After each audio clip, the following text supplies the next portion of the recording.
Oh, we live. Fuck it, we live right now. Oh, we Yep, live. we live. Yeah, I put it on. Welcome back, another week in the building. Ants in the building. We're Yes, waiting sir. for a couple other people. But yeah, Jesus Amero. yep. We taking over for them. Oh shit. But yeah, fuck it. We're gonna get this show started. So let's hit this intro and then good to go. Ready or not, here I come. Where are you at? Oh! Listen, you don't even care anymore. Playing hide and seek and I make it.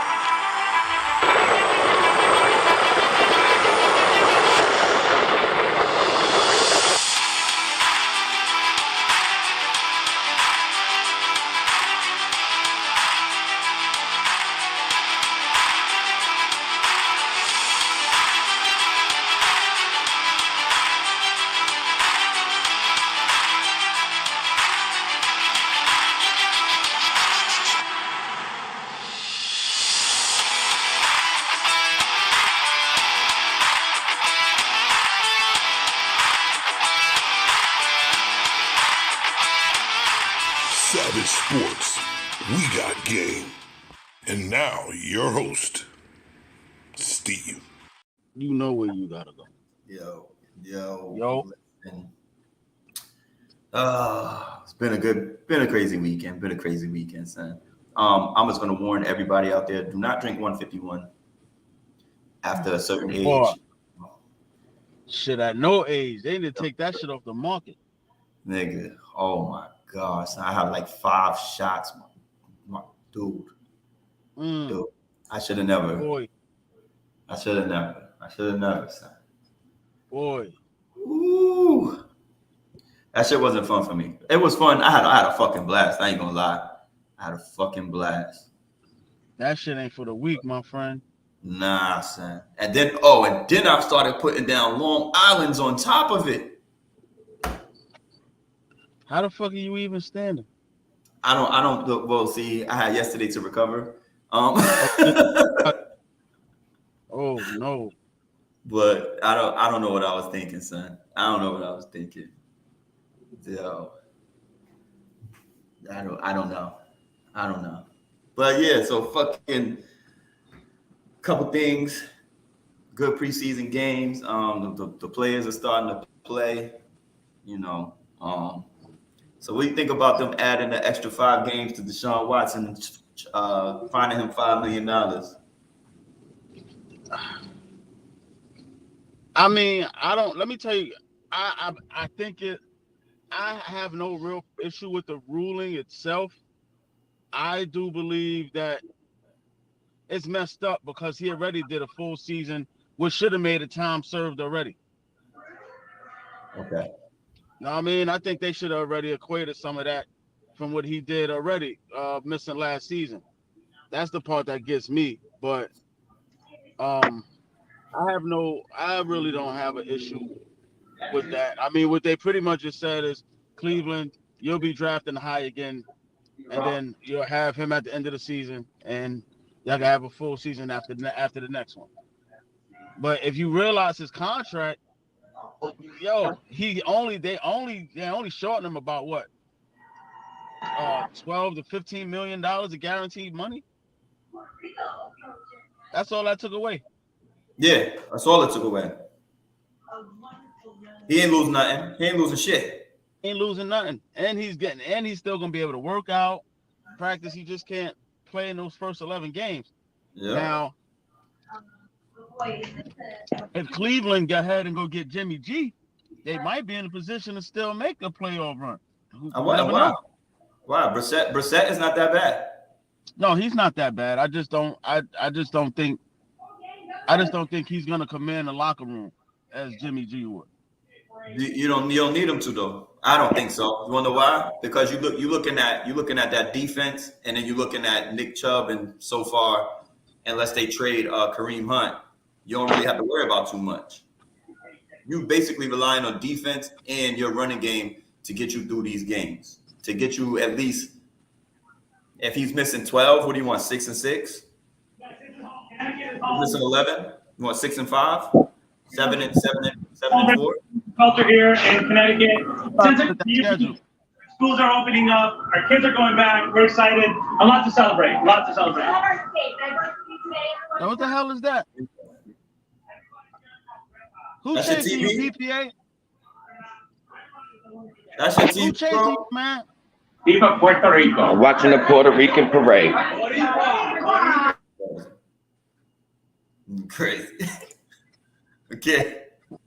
Watching the Yeah, Puerto that's Rican. it. What's wrong with you? Son don't even speak Spanish. Ah, Yo, that's like when we used to watch Caliente back in the day.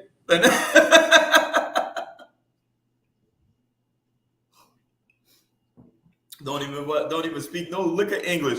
But that Caliente with them Spanish women dancers, boy, let me tell you something. I used to be up early, young. They be like, yo. But I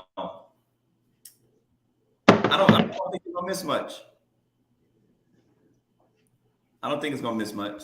What you think about the extra 5 games for Deshaun Watson, PPA? huh? What you think about the extra 5 games for Deshaun Watson? Well, it was an outcry for it from the moment he got the 5 game. Well, Yeah. 6. Was it 6? Yeah. So It was if you, an what you outcry. think? Yo, That's P, all you've been hearing. That's all you've been hearing all week long when they gave him the 5 game suspension. Oh, NFLPA is gonna. yo, so what you think would have happened if they would have gave him 10 games out the gate? You think they would have tried to get the whole season out of him? But honestly, I feel the same way you do. I think his justice was due. He took a season off. I don't really think that he deserved the 5 games. Yeah, I said the same thing. Yeah, I think it was enough time. You know, I don't think they credit him for the time that he took off. You know what I'm saying? While he was fighting these damn cases. All right, so let me ask you a question on the flip side. So if he takes the time off and then he's innocent, what do you do then? If they prove that he didn't do none of this, what do you do with him then? So now he just missed the whole season. Missed the whole season, right? And they gotta whatever money he missed, they gotta get that back. But you can't never get your career back though. You just missed a whole year. You just missed a whole year and 75%. Mhm. No, I mean, like, so you can't get that. You can't get that time back, but they could get that money back though. Make it worthwhile. But you know, he settled out. That's an admission of guilt. Exactly. And a lot of Sorry. you know what I'm saying? He settled out with a lot of those women. Nope. Yeah, No. a lot of those women, they got paid. I will never believe that. Settling out is not an admission of guilt. It's let's get this shit over with. I want to get back on the field. Fuck this shit. If this is the way to move this shit along, because if he doesn't settle out, you talking about this shit could go like 3 fucking years, man. Yeah. That shit could go a long time.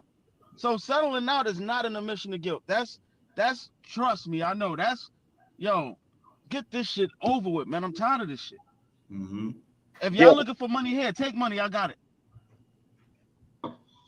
And the organization that was helping him with all of these massages, why ain't they being held accountable? Why ain't they being sold? And Cleveland, you know, they did play it smart because he's getting they knew, it's like almost like they knew that he was gonna be suspended because of how the way they designed his contract. He ain't getting really that much money this year, this up and coming season. Right. Everything is predicated on the next season and the years after. You know what I'm saying? So when they did it like that, and what I say is, what I was saying was, it's not exactly an admission of guilt, but when you paying people off, it's like an admission of guilt. You know what I'm saying?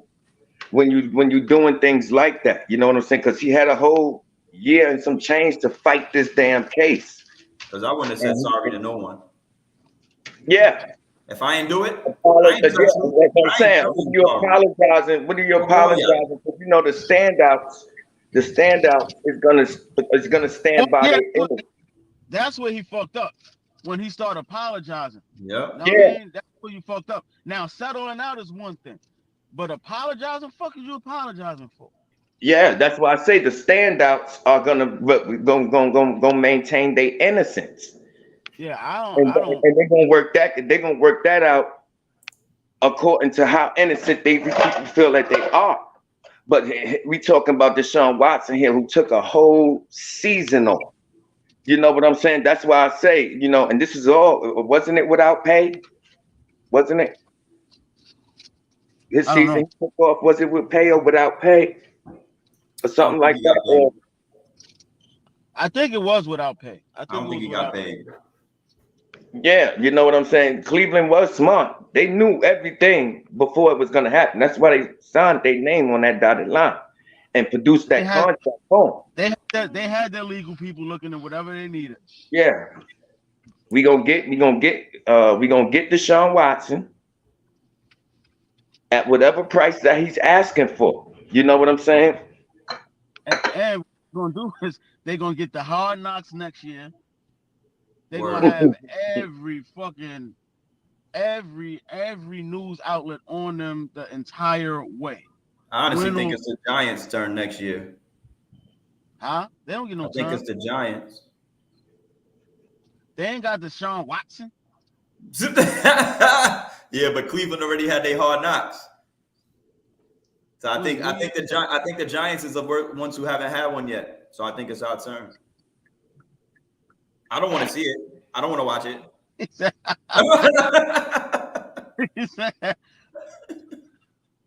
You said Hard Knocks. Wait, what's this cable? I ain't got that shit. Yeah, I'm telling you. So fuck it. We kind of agree on everything with Deshaun Watson.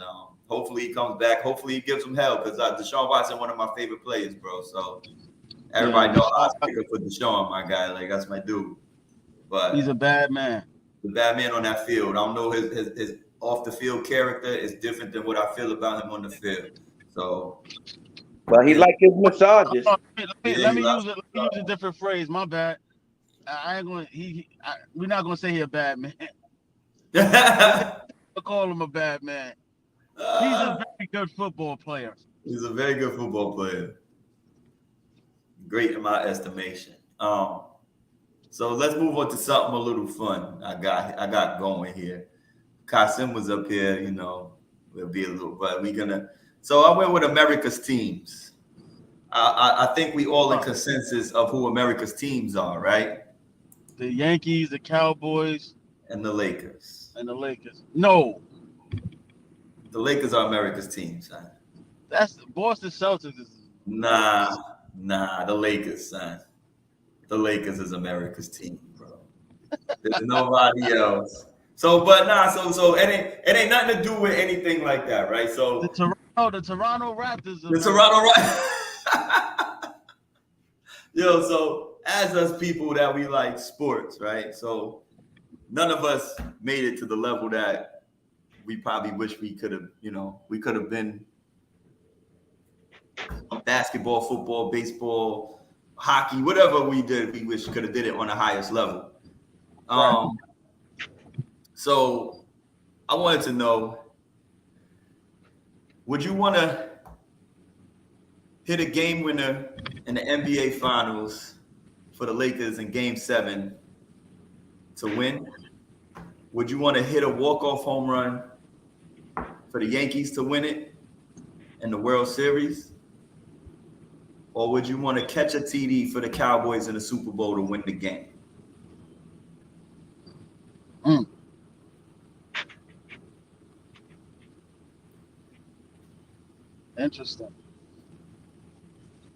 Interesting, but the one that will be publicized the most is the TD for the Cowboys. I believe the Cowboys. Better had got that right. Better had got that right. Because, man, I'm going with that. Only reason let me tell you why I'm going with that. Number one, because the other two teams are my teams. I'm not going to do that. That's why we going there, man. But I don't know, like That's this is a personal preference at this point. Who would you want to be? Who would you want to be in that situation?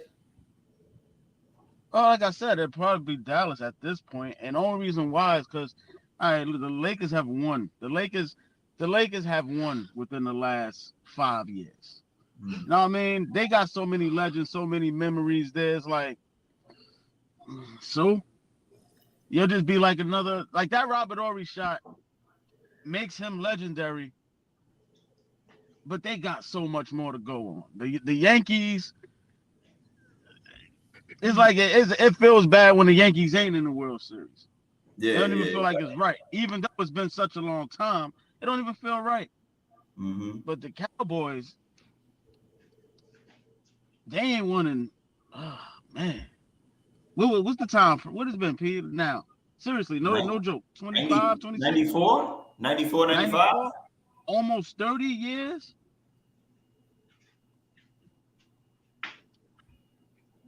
They don't have the memories of anything nice for almost 30 years. I would take that. You starting? I'm just being real, man. We Nah. going I see what you're doing, Ant. I see what you're doing. I'm just saying that You throwing shade indirectly. I will On become, top of okay. I will become a legend. I will become a legend if I caught the game-winning TD for the Dallas Cowboys. Because it's been so long. Because anybody else that do it, they try to do it now, they're going to drop it.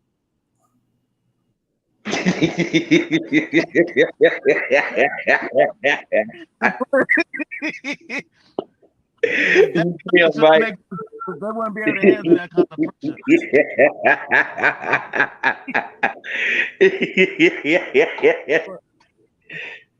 It's too much pressure for him, champ.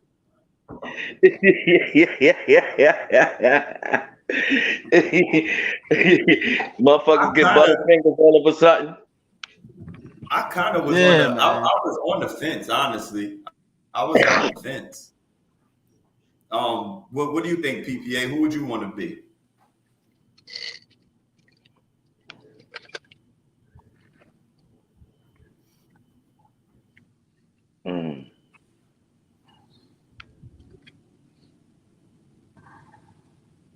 I would want to be Paul Pierce.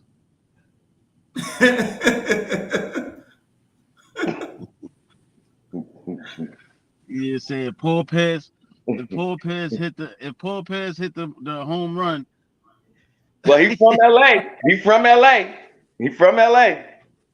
Yeah, that he is.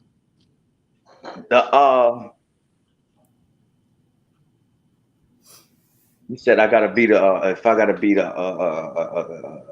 guy that catch the touchdown. It's like who do you want to be? Not if you gotta be. Who do you want to be? Like, so do you want to be the person that wins the finals for the Lakers with the last shot? Do you want to be the person who is the walk-off for the Yankees in the World Series? Or do you want to be the person who catches the game-winning touchdown in the Super Bowl for the Dallas Cowboys? Oh my God, I've been in New York City while the Yankees won championships, and I'll tell you no lie, and I'm not even a Yankees fan. And yeah, that's huge. The way the city is when the Yankees winning, or if the Yankees won the championship, you want to be that guy that hit that home run, that walk-off. Because that walk-off, because Yankees history is like almost like no other team's history. You know what I'm saying? Them shits go 50, 60, 70 years. You know what I'm saying? Meanwhile, my Cowboys, of course, I would love to be that guy that caught that touchdown pass. I would more so would love to be the guy that threw it. You know what I'm saying? I battle back and forth with the throw and the catch, but you can throw it. You can throw it there all you want to, right? But even if you deliver a perfect pass, you're still gonna get the blame. So I want to be the one who catches it. Because if I make that catch, oh man, I make that catch, I'm everywhere. If you make that Plexico Burris catch, boy, Yo, listen, you everywhere. If you make the David Tyree catch, the Mario Manningham, you everywhere. Yeah. If you make the what was his name? Montana, what's the name? The tight end. So Roger Craig. Clayton. Huh? That dude Clayton. Nah. Joe Montana, what's Nah, his you name? come on. The Clark. So, The Clark. Clark. Yeah, Clark. Clark. Yep. Wait a minute. I said Roger Craig. I'm thinking about baseball. Yeah. Nah, but Roger Craig is still y'all running back. I'm still thinking about baseball. Or Right. that's crazy. But the Lakers, I would love that too. But it's like they got so much, man. They don't need no more damn. I mean, I want them to have them, but they don't need no more legendary. They got a whole series getting ready to come on next week. I know, right? They got But one on Hulu. the Lakers and the Yankees, they sort of similar. Right. Yeah, It's like win- they got so win many. a lot. You know what I'm saying? Yeah. They is sort of similar. Like as far as like getting big names, you know what Like I'm you saying? Like it's not a big name basketball player that becomes a free agent that the Lakers you ain't gonna hear about the Lakers trying to get. Mhm. Just like the Right. Yankees. You know what I'm saying? Yeah, the only way- Everybody wants to knock down a Los Angeles door to become a Laker if you're a basketball player. Because you know what that's gonna do for you. You know what that's gonna do for yourself.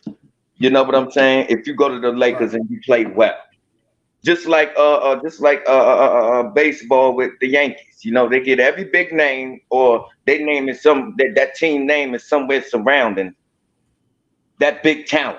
You know what I'm saying? They get all the best. Right now, I could still talk about the Derek Jeter playoff. You know what I'm saying? Yeah. Mm-hmm. That shit gonna last forever. You know what I'm saying? I remember the parade that they threw A-Rod when they signed him. You know what I'm saying? That was in the city.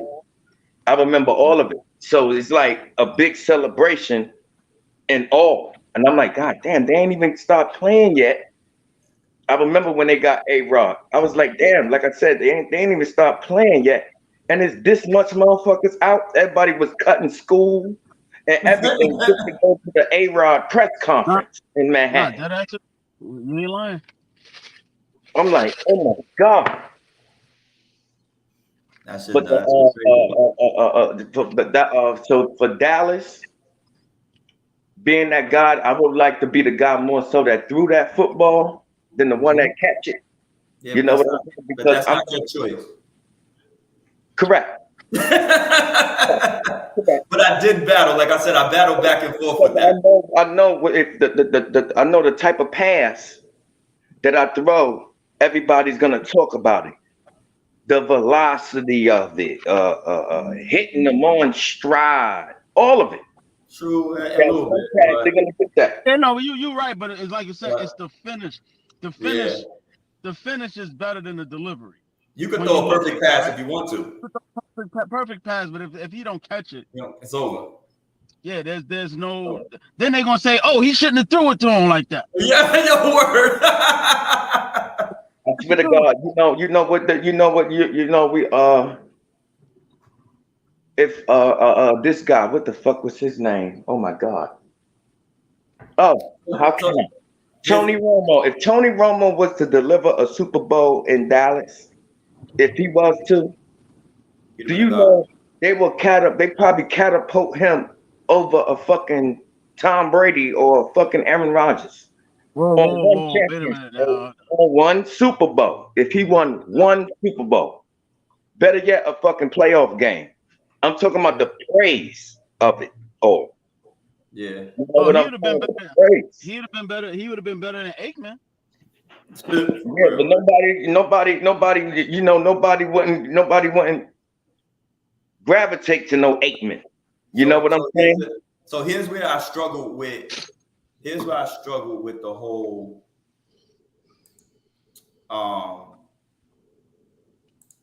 It's because of shit like this. Let me just hit you to it real quick.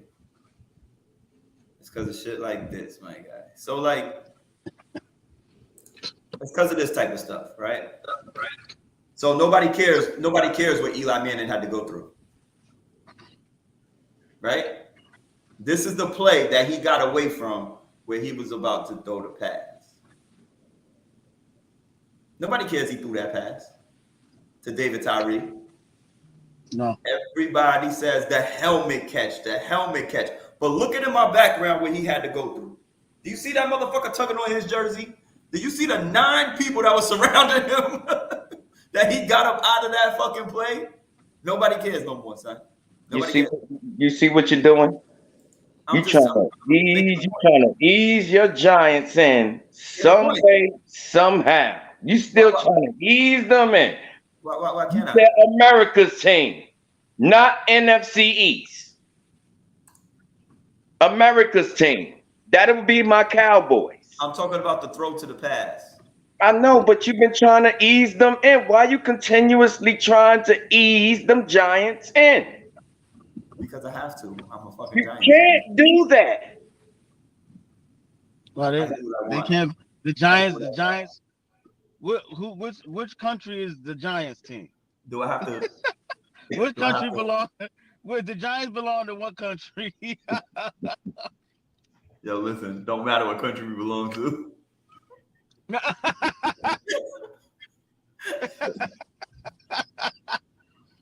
They playing on Heckendorn Island. But listen. We can talk what we want, man. But they the last out of our 3 teams. They're the last team to get a ring. They got 2 since we've had 1. So listen, because actually I say he owned Tom Brady. The last ring that you got, PPA, was the Here year we go. after we got ours. Here we go. We want no. You hear what I said? The year after we got the ring. And that was the last time, but we've been on some hot runs. We've been past the first round a couple of times. You know what I mean? That's so what? Y'all been in the Super Bowl. Y'all been in the Super Bowl. We've been there. We made a valiant run at it. Know what I mean? Once we set up them lights getting cut off, we came back. Son. Yo, the lights. That was very well orchestrated. How, son? We had a blackout, then we came back and caught up. Yo, crazy. I was watching that shit with Boom. That shit was crazy, dog. I think we were somewhere. So I forgot where we was at. Which Super Bowl was it when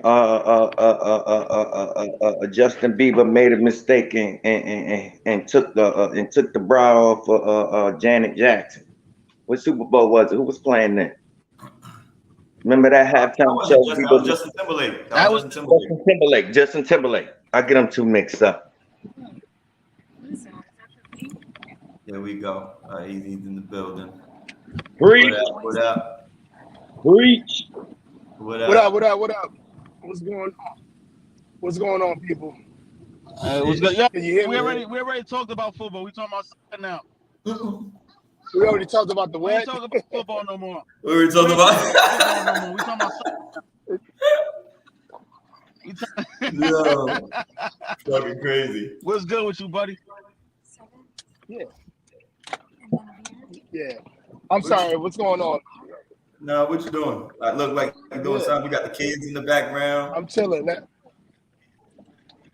Yeah, I'm trying to see. What did you say? Y'all already talked about the Super Bowl? Nah, your son is 12 years old. Why is he in a car seat? Say it again. His son is 12. Why he in a car seat? I don't know what the hell's going on. It's glitching. No, you glitching. Yeah, you got a grown man in the car seat. That's what I'm saying. Get back in. I already see his beard. I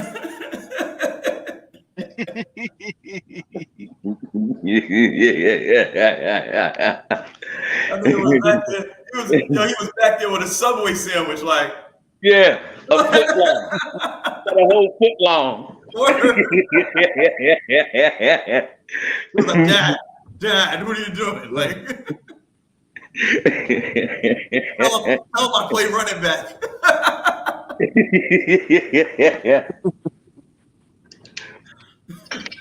Yo. Talk about protecting your investment. I'm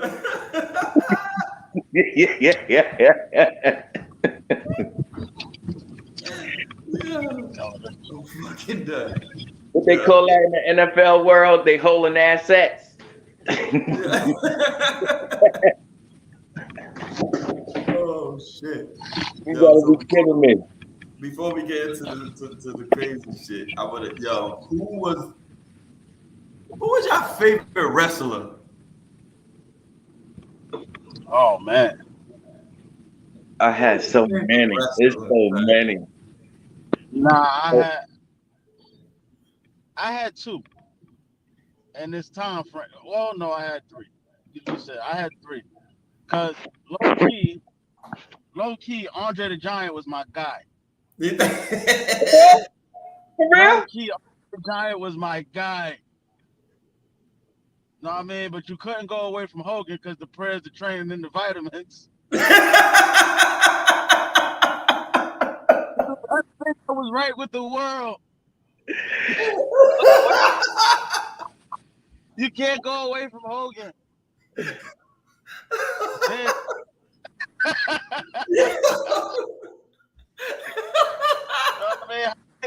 How can you go wrong with the prayers, the training, and the vitamins?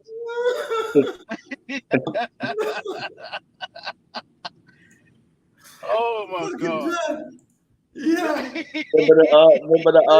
Remember he had the 24-inch pythons?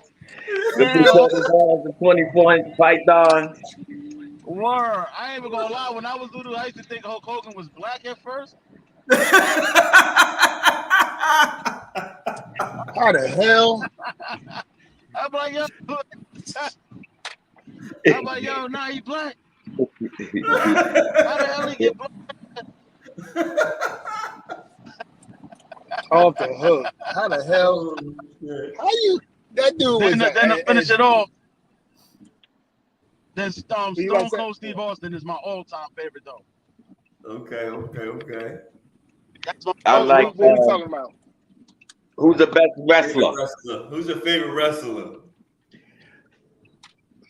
Man, I had a couple of them. I like the Bret Hitman Hart. That's my boy. Bret Hitman Hart. Him. He was with the Hart Foundation? Yep. He was tactical, and I like Legion of Doom too. Bless you. Okay. Legion of Doom was. Yeah, boy. That's who you said. But they came from WCW. Yeah. Oh, they It was did. WCW Yeah. first. Yeah. They came from WCW. Oh, they were. Yep. I like Sting too. Sting was my like Sting as well. You watch WCW. So He was legit. You watching mad WCW. Yeah, that wasn't wrestling, yo. Yeah. That was the What you say? That was the G League. Yeah. WCW was the G League. Who you like, PPA? Who was your guy? Oh my God! One guy. Come to wrestling, we have more than one. Your favorite? I know who your favorite was, P. Without even Don't say saying. it. If you say it, I'm It's already. Coco Beware. Coco Beware. That was his favorite wrestler. I already know it. Nigga PPA was walking around with a dead parrot on his shoulder.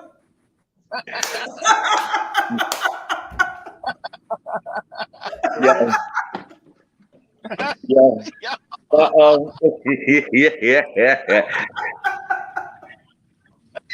Honestly, I was just watching this shit like a couple of years ago. Yo, y'all remember back in the days when the Macho Man Randy Savage, his woman Elizabeth, got kidnapped? Yeah. and he went and Macho Man went on that outcry. Elizabeth, I'm coming. Yeah, that dude was. Son, that shit touched my heart, son. You was coming out with Randy? And I forgot who the fuck he was facing. And he dropped that elbow. That elbow looked real coming off that top rope, baby. He was getting his Elizabeth back. Oh, Steve is going in. Off the hook.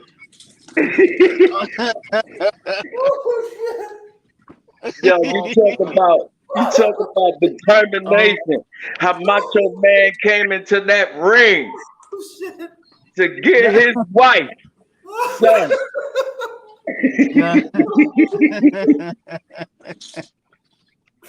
That's why you heard Elizabeth. Elizabeth. I'm coming, Elizabeth.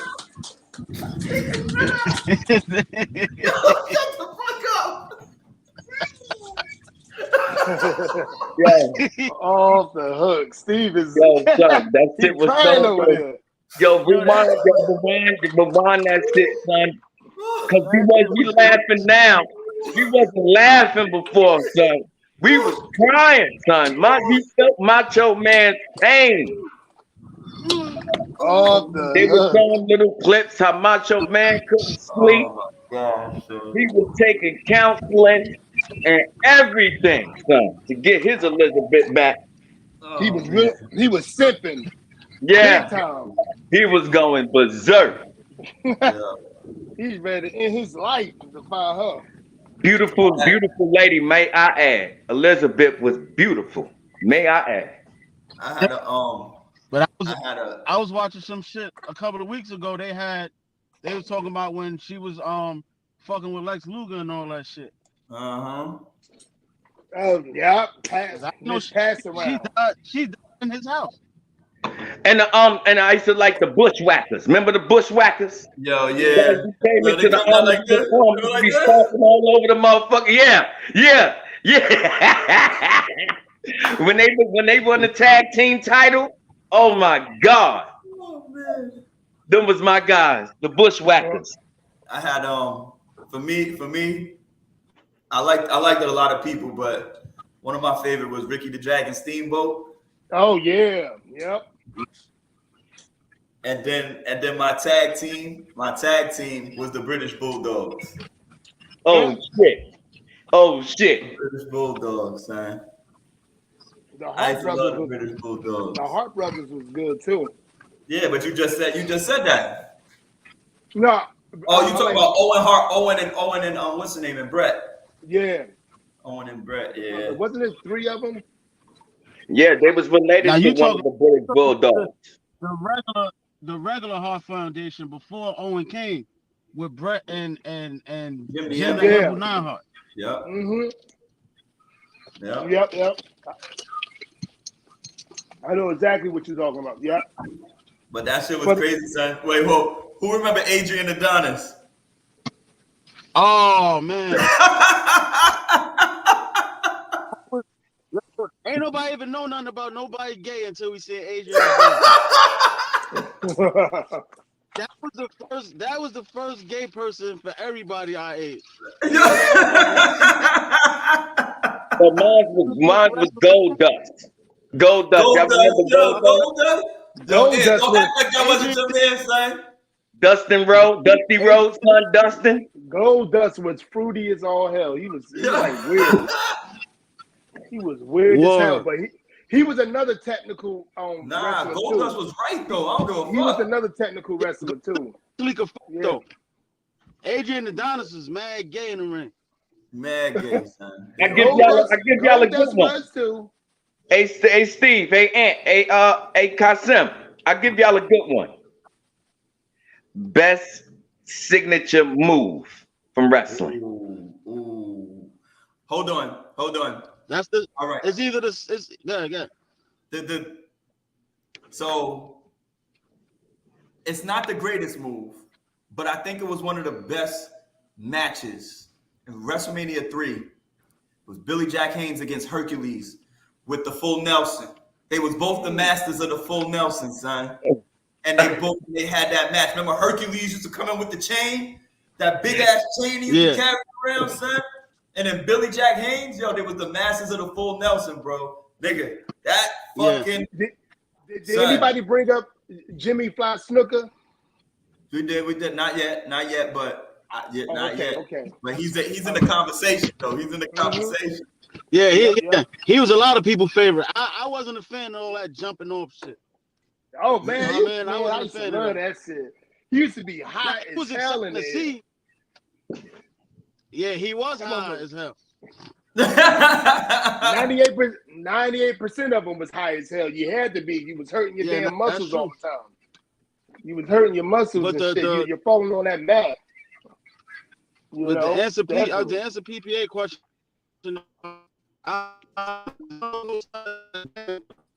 You breaking up, bro? Crazy. Hello? Which ones? You're breaking up. I said that either the. Hello? Go ahead. I'm good over here. I said either the stunner or the diamond cutter. Those is my shits. You can catch them shits from anywhere. I used to like that. The diamond, you the can. DDT. You can. Yep. The DDT was tough. Jake the Snake. Yep. Jake the Snake, Yep. baby. He was another one. Remember Jake the He's Snake? big in real life. Remember the figure 4 leg lock was a finishing move?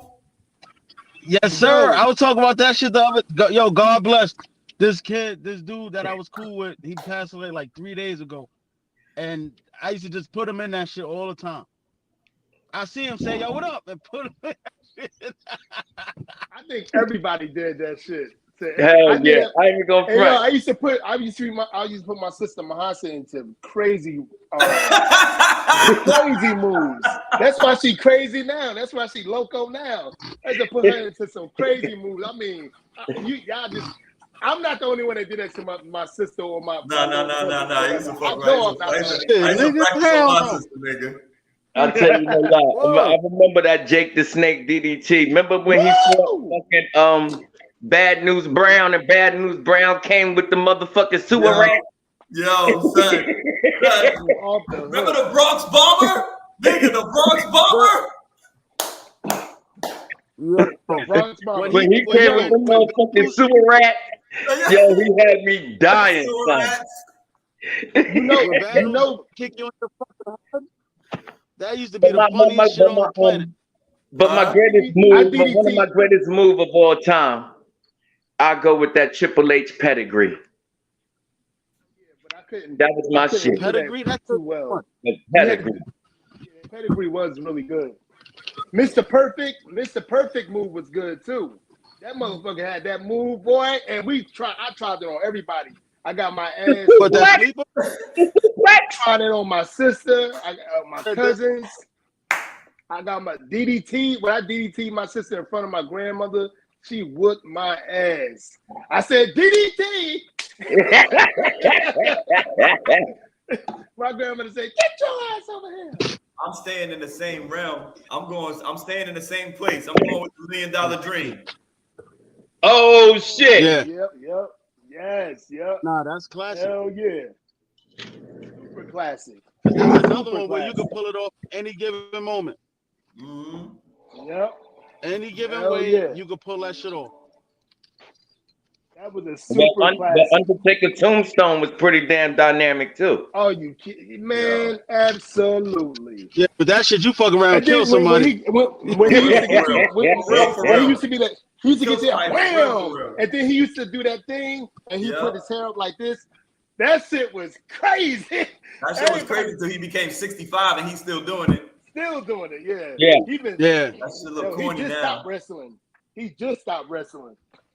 Yo, when he did that shit, real talk. When he did that, like all the kids in the hood was like, "Yo, Undertaker, he ain't gonna never. Nobody gonna never be him." Undertaker was he was like every bit of 6'8". He was every bit of his brother was bigger. Who was it? Who was it? He had that really good match. Was that the Ultimate Warrior? Yo, he was smashing. He was beating everybody up. He fought Hogan too. Well, who beat him? He beat the hell out of Hulk Hogan up. Hulk Hogan couldn't hurt him. Hulk Hogan put him in all his moves. He couldn't hurt him. Kept him getting up like he do. It was crazy. Yeah, Ultimate Warrior was like the first coming to Goldberg. Yo, son. Yeah, Ultimate Warrior was great. He was great. Yeah. He Everybody. was an ill showman, son. He was definitely WCW. He's another steroid user. Oh yeah. He died. That motherfucker He died of was- that shit. Yeah, crazy steroids. Yo, Hey, the show he put on was awesome. Like it's Ed. he put on a good show. The Indian guy. What's his name, Steve? Which one? Chief J Strongbow. Tatanka. Oh, yeah, I remember that. There was Chief J Strongbow before him. Yep, it sure was. Yup. Yep, I'm telling you, that shit was real. And the one you were just bringing up, PPA, that guy had a way longer career. The Indian guy, Native American guy, the one you just brought up, he had a way longer career. Yeah, Tatanka. Yep. Tatanka was crazy. Yeah, Tatanka was alright. Yeah, absolutely. Hold on, I'm trying to call my wrestling our resident wrestling fan. I started watching wrestling big time in like 2002 because they were just talking a lot. They spent like an hour and a half, and then the show only two hours, and I just stopped. Well, listen, when you know you made it when you get to wrestling. Like Floyd Mayweather made it to wrestling. Like, you know what I mean? Like some of the Gronk made it on wrestling.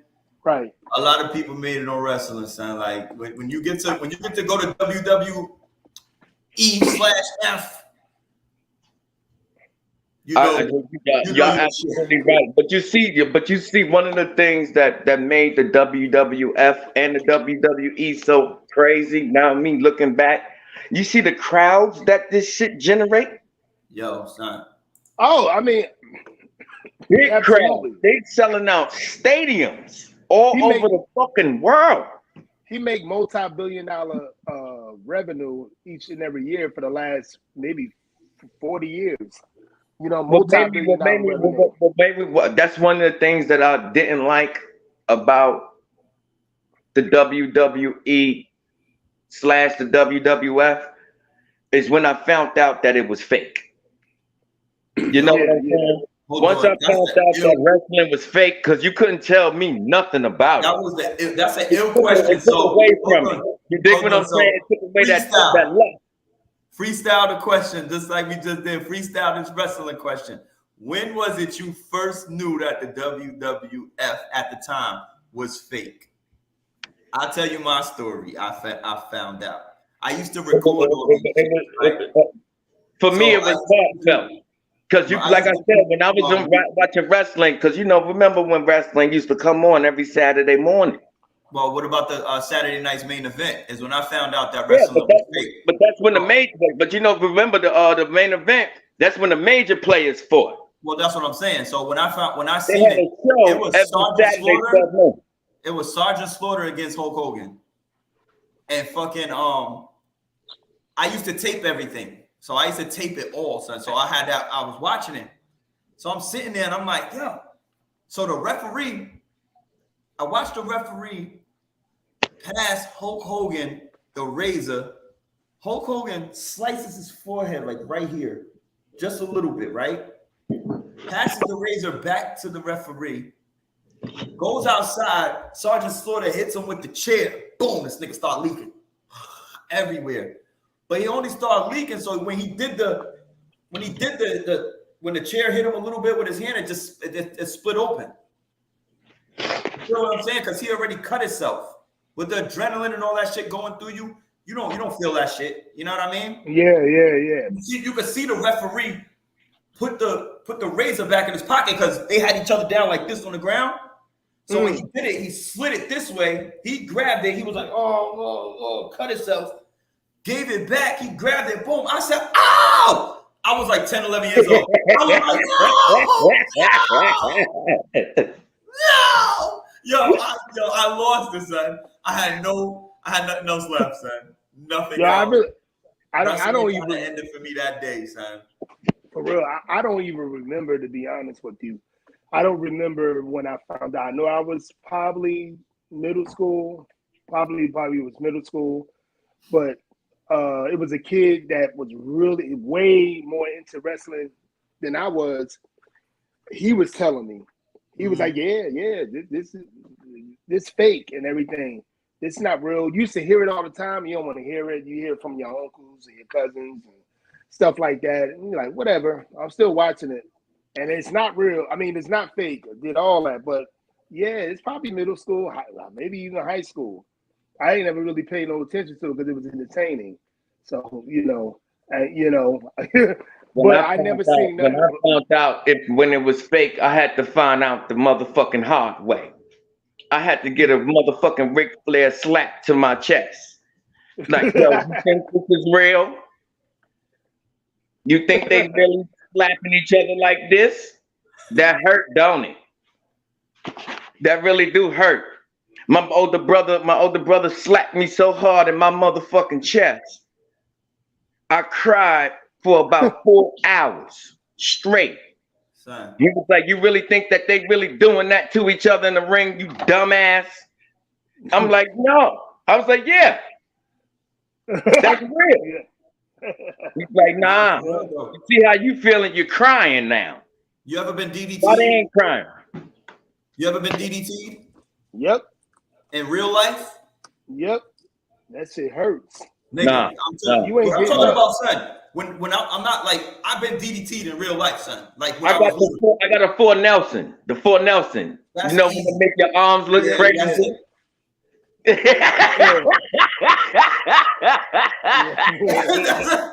That's what you look like. That's what you look like.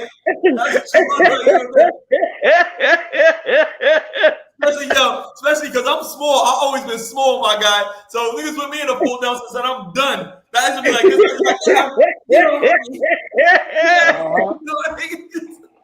Nigga, that shit hurt, bro. Your neck be down here, all that shit. They got you get me out of here, watch like this and all of that shit. You go, oh my god, and swing you all over the place. All over, son. My feet used to be in the air. Yep. Fucking looking crazy, son. Whoever did that shit to me, yo, fuck you. Fuck you. Whoever did that shit to me made me look crazy like that, yo, fuck you. Like, I hate you right now. Right. I say, hey, and I used to be like, when I get out of it, you all of us are right. When I get out of this move, I swear to God, I'm fucking somebody up. Yeah. Yep, exactly. Get put in the motherfucking Fort Nelson, boy. You look so that's it's like one of the most embarrassing moves to be in. No, it's so embarrassing. The fucked up part about wrestling. So, all right. So I'm gonna take it as this far, right? So I watched WWE Are You Tough Enough? Right? My guy, what I'm telling you, it's fake and they're great, but it's really not that fake as you think it is. Oh no. That shit is the shit that you put your body through. The jump, dude. God, that shit is crazy, bro. You gotta be a really good you gotta be the one. They really do break shit. They get concussions, all of that shit. So it's like playing football, like dude. With no equipment. With no equipment, son. Yeah. Like if you fuck up and do a move wrong, you really hurt somebody. Look with Owen Hart. He missed it and hit the turnbuckle and broke his neck. Game over. Yep, game over. And that happened a couple of times with different wrestlers. Yeah. When that shit happened to Owen Hart, I swear to God, that broke my heart. When that shit happened. I watched you remember they had the 30 for 30 for Ric Flair? Mm-hmm. Yeah. You still to this day can't tell Ric Flair that wrestling wasn't real. He'll tell you straight up, yes, it was choreographed, but it's real. Yep. And the thing that he used to have to go through his training that he used to have to go to become the great wrestler that he became. Yep. And oh my God, the shit that they said. Remember, it was a man that he was holding up while he walking up all those flights of steps and all of that shit. I'm like, yeah, it's real. It's real. Yeah. Like I said, you can't tell him nothing about it. Like it's like one of the best. How can you say it? Like one of the best soap operas / like live soap opera, dog. You know what I'm saying? Like I have to hurt you, but I don't have to hurt you. And on top of you learn how to take a hit. You learn how to take a slap. Like, so when I slap, you're supposed to roll with it. You got to roll with it to make it look real. You feel what I'm saying? Yeah. I'm hitting you, but I'm not hitting you with the force like if I'm going to punch you outside. But I'm hitting you with some force so the crowd, the microphones could catch it, so everybody can hear that slap. But the way you roll with it, like you seen when Teofimo Lopez, when he hit that getting hit in the stomach from that big dude. Mm-hmm. You seen that shit, right? So like you got to be able to learn how to take those shots. Yep. You know what I'm saying? Like people practice that shit, son. Like how they to be able yeah. Get hit, you got and you good. You know what I mean? So it's like there's an art to it, son. There's an art to your body, son. Like and how you roll with these punches, type of shit, son. It's real. I like that shit. But one of the things that was what will make WWE, WWF, what makes that every match great is the storyline behind it. Mm-hmm. You know what I'm saying? The storyline that comes with leading up to the fights and the matches. You know what I'm saying? You will hear how much two fighters didn't like each other. And they could make a whole big fucking main event out of it. Mm-hmm. That will bring 50, 60,000 motherfuckers out. And you got people that the audience cry. Literally cry. You know what I'm saying? When their fighter loses. You know what I'm saying?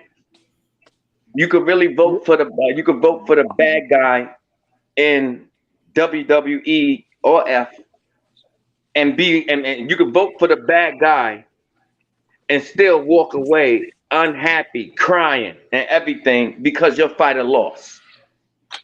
When I got my reality on when the WWF wasn't real, it pretty much did scare me away from the WWF. You know what I'm saying, bro? It's a great show. It's a great show, but it's like once you get older, like you don't want to deal with it's a lot to deal with, and like you said, the storylines you got to keep up. Like it's a soap opera, guy. It's a soap opera, bro. You know what I mean? It's something you have to keep up with. You have to keep up with the new players coming in. You know, the new wrestlers. You got to keep. Now the women are integrated. You got wrestling on 4 nights a week. Oh yeah. Before it used to then be like that. Wrestling. When it came on, it was like football almost. It was like football, bro. Monday Night Raw. But even before Monday Night Raw, it was only one day. It was Saturday mornings. Saturday morning. True. Yep. Then they started Monday Night Raw and Saturday night's main event. Uh-huh. And then you see how they got all these things like UFC. So now they got pay-per-view events all day. SummerSlam, Survivor Series, and WrestleMania was the only one you had, son. Yep. Only. And Royal Rumble. That to happen. Royal Rumble. Don't forget the Royal Rumble.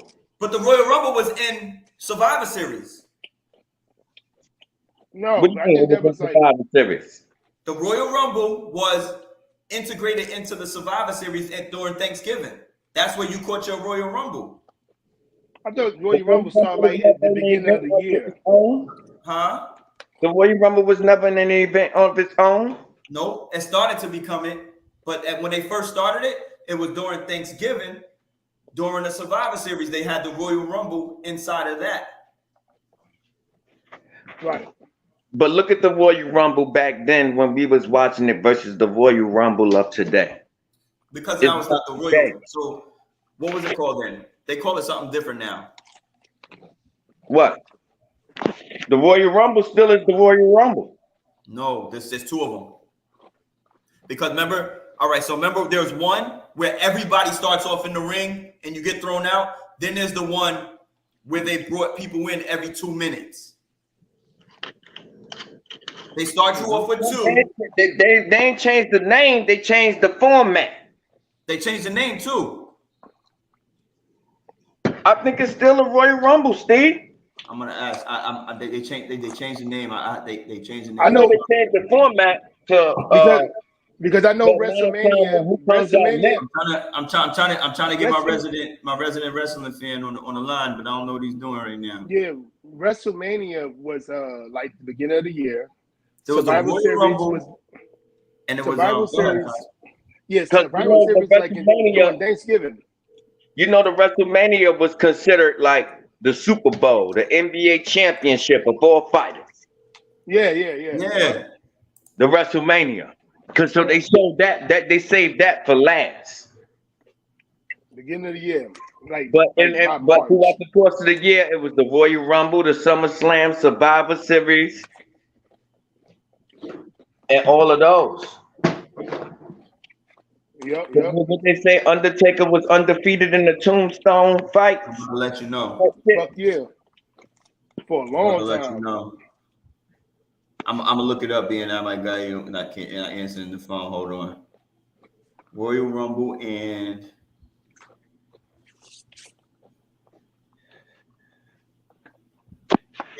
they started calling it something else. I'm telling you right now, they did.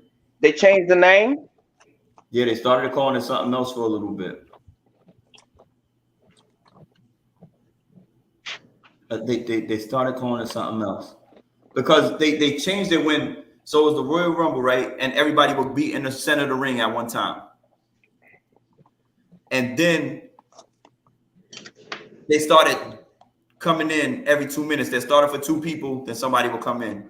Then somebody would come in. Then somebody would come in. And they changed it to something else. I can't remember what they changed it to, son. Maybe they didn't. I don't know, but I'm pretty sure they did. Well, they even added. Remember, you know, they added shit like Hell in a Cell. Yep. I know they added shit to it. Extra events. But like I said, me looking back now, like, god damn. We used to watch these people go in front of the arena and sell out. And they still doing it. They're still doing it. Doing it. Multi-billion-dollar corporation each year. God damn. Steve, why the hell we ain't do none of that fake shit? What? God, Battle Royal. It's called the Battle Royal. Ah, right. Battle Royal. Right. Yeah. And look, I'm looking it up. I can't find it. It just came to my mind. I couldn't find it. It still all says Royal Rumble, but it came up with the Battle Royal side. Right. Battle Royal. Yes. Mm-hmm. Then they changed it to the Battle Royal and the Royal Rumble. Mm. Oh, okay. Yep. That's where all the fighters fight in one. Yep. In one ring, like 30 motherfuckers. Yo, son, that shit was ill though. I ain't gonna lie. Everybody come in, get introduced. They all sitting in the ring, and the next thing you know, they just start boom, boom, boom. This corner, this person get thrown over. This person get thrown over. This person hold on to the ropes. They throw over. He slip back up under the ropes. Yo, son, that shit was live. Yo, that shit was live, son. You know the ones that almost get thrown out. And they hold up on the rope, and you get that motherfucker that kick the shit out of them and make them fall. Yo, that shit used to have me cracking the fuck up. Oh, son. I forgot who it was. I sit there for the longest time because they thought he's eliminated, but he's not. Yeah. Maybe like his feet is almost touching the ground, but it ain't touching the ground. And they all walk away. They all walk away like, yeah, God, like he out of there. Each other, like. I forgot who the fuck this was. Yeah. he was saying he was cringing on to the last rope, and he just got supposedly thrown out of the ring, but he ain't get thrown out. His feet ain't never touched the ground. Yo, So he said, so he gets up. So he gets up. Now he's on outside of the rope, and he's yelling to the crowd, "Yeah, I'm not done. I'm not done." Yo, he goes to turn around, and motherfucking Shawn Michaels kicked the shit out of him in his face. Yo, I was cracking the fuck up. Yo, who used to be like, somebody who came in a little later, and when you try to throw him, they was in the Royal Rumble or Battle Royal, and they used to throw him over the ropes, and he used to always catch himself and flip himself back over. Oh shit. Yo, who the fuck was that, son? Was it the 1 2 3 kid? No, not the 1 2 3 kid. Yeah, I'm over here thinking that Mexican wrestler, but no, it was like a bigger guy. This is before him. Somebody used to. The Mexican wrestler, he does that shit a lot. The dude that be wearing a mask, but he's a little guy. Owen Hart was pretty good with that shit too, because he used to do that flying shit, right? Yeah. Hart used to do that flying shit. Owen Hart was a freaking athlete. Well, when he died at that WrestleMania, that was tragic. Yeah, man. That was one of the most tragic days. Yep. Because that was real. He really died. Mm-hmm. He fell out the sky. I mean, he was like almost to the teleprompter. You when them things that be in the middle, like the screen, the TV, whatever it's called. Oh my God. And he did that just for an introduction. An introduction. Not even fighting yet. Not even fighting. God damn. He died horribly. Yeah, but hey, listen. He died horribly, but he died doing what he loved. Mm-hmm. At the end of the day, he died doing what he loves. Like, I know advice that shit hurt, but listen. That was a tragic because they had to shut down the WrestleMania that year for like a good hour and change when that shit happened, and still had to continue the show for paying customers. That's crazy. That's crazy. They're about that bottom line like a motherfucker. Everybody, son. This ain't you ain't the only. Listen, that's how businesses run. We are expendable people. This is what this society understand now. Like they believe that, and the corporate like NFL, like especially NBA, they pander to their employees. That's basketball players. They do all that, but it's to an extent where they can handle. This is why people like the piggyback off of this. People like Kevin Durant can say, "Well, yeah, fire this guy, and I can come back." Hold that thought. Mm-hmm. Don't touch that thought because this is in my notes. If I could show you, I would. But hold that thought. We'll take a quick break. We're gonna come back. I got into a discussion with some people the other day on a podcast. I was in the comments and they had the whole player empowerment conversation. I don't want to have the whole play. I got something to say as far as that is concerned. Well, we're gonna get into that. I'm gonna ask the question. I'm gonna ask it. It's not gonna be in that form, but we can get into that discussion in one moment. So let's take a quick break, and then we'll come back. It's 1 minute. Obviously, we know this, but everybody's. We'll be back. Yes. And I can't even find it because I like to drink too much. All right, we'll be back. Make sure and get back on.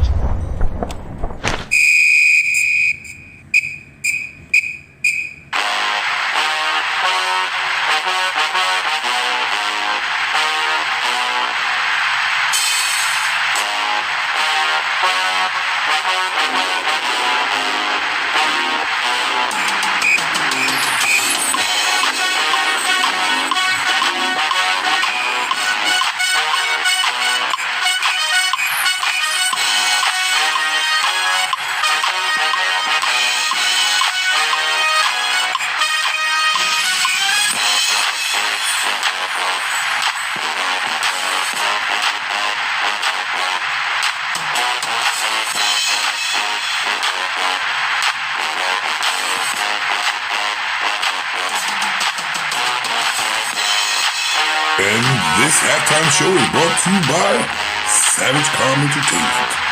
Enjoy the show.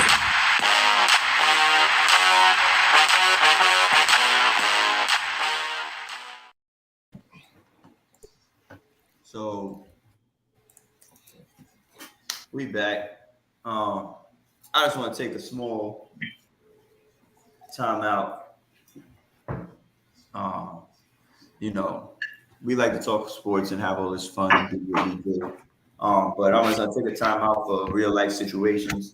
Got a childhood friend, and that's why I say, like, sometimes, you know, everybody's out here talking about what they do, and I don't see my friend for months, but that's how I know that's my real friend. We don't have to talk every day. The fuck you don't, my guy. I don't care what nobody say. I'm sorry. At the end of the day, your next day is not guaranteed. Not at all. So what the fuck you mean I don't need to talk to you every day when I see you in months? You don't know if you got months. You don't know if a drunk driver coming to hit you. You don't know if somebody coming to rob you. You don't know what the fuck is going on minute to minute, second to second. You don't know. So whoever's sitting out there and they talking about we don't have time, we got time. You don't got time, my guys. Sorry, we over 40 years old. Most of us, you don't have time. You don't have time.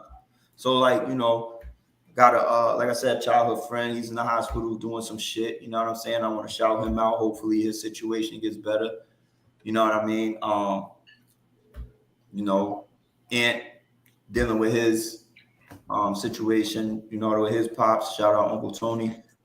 And you know what I mean? These are still real life situations that we got to deal with on a day-to-day basis. We come up here for, you know, we have fun and talk all this shit and whatever, but we still got that shit to go through, you know what I mean, on our everyday life. So, you know, shout out to them. Hopefully everything is better in everybody's lives. And, you know, we just absolutely we figure it out. You know what I'm saying? It's all love either way.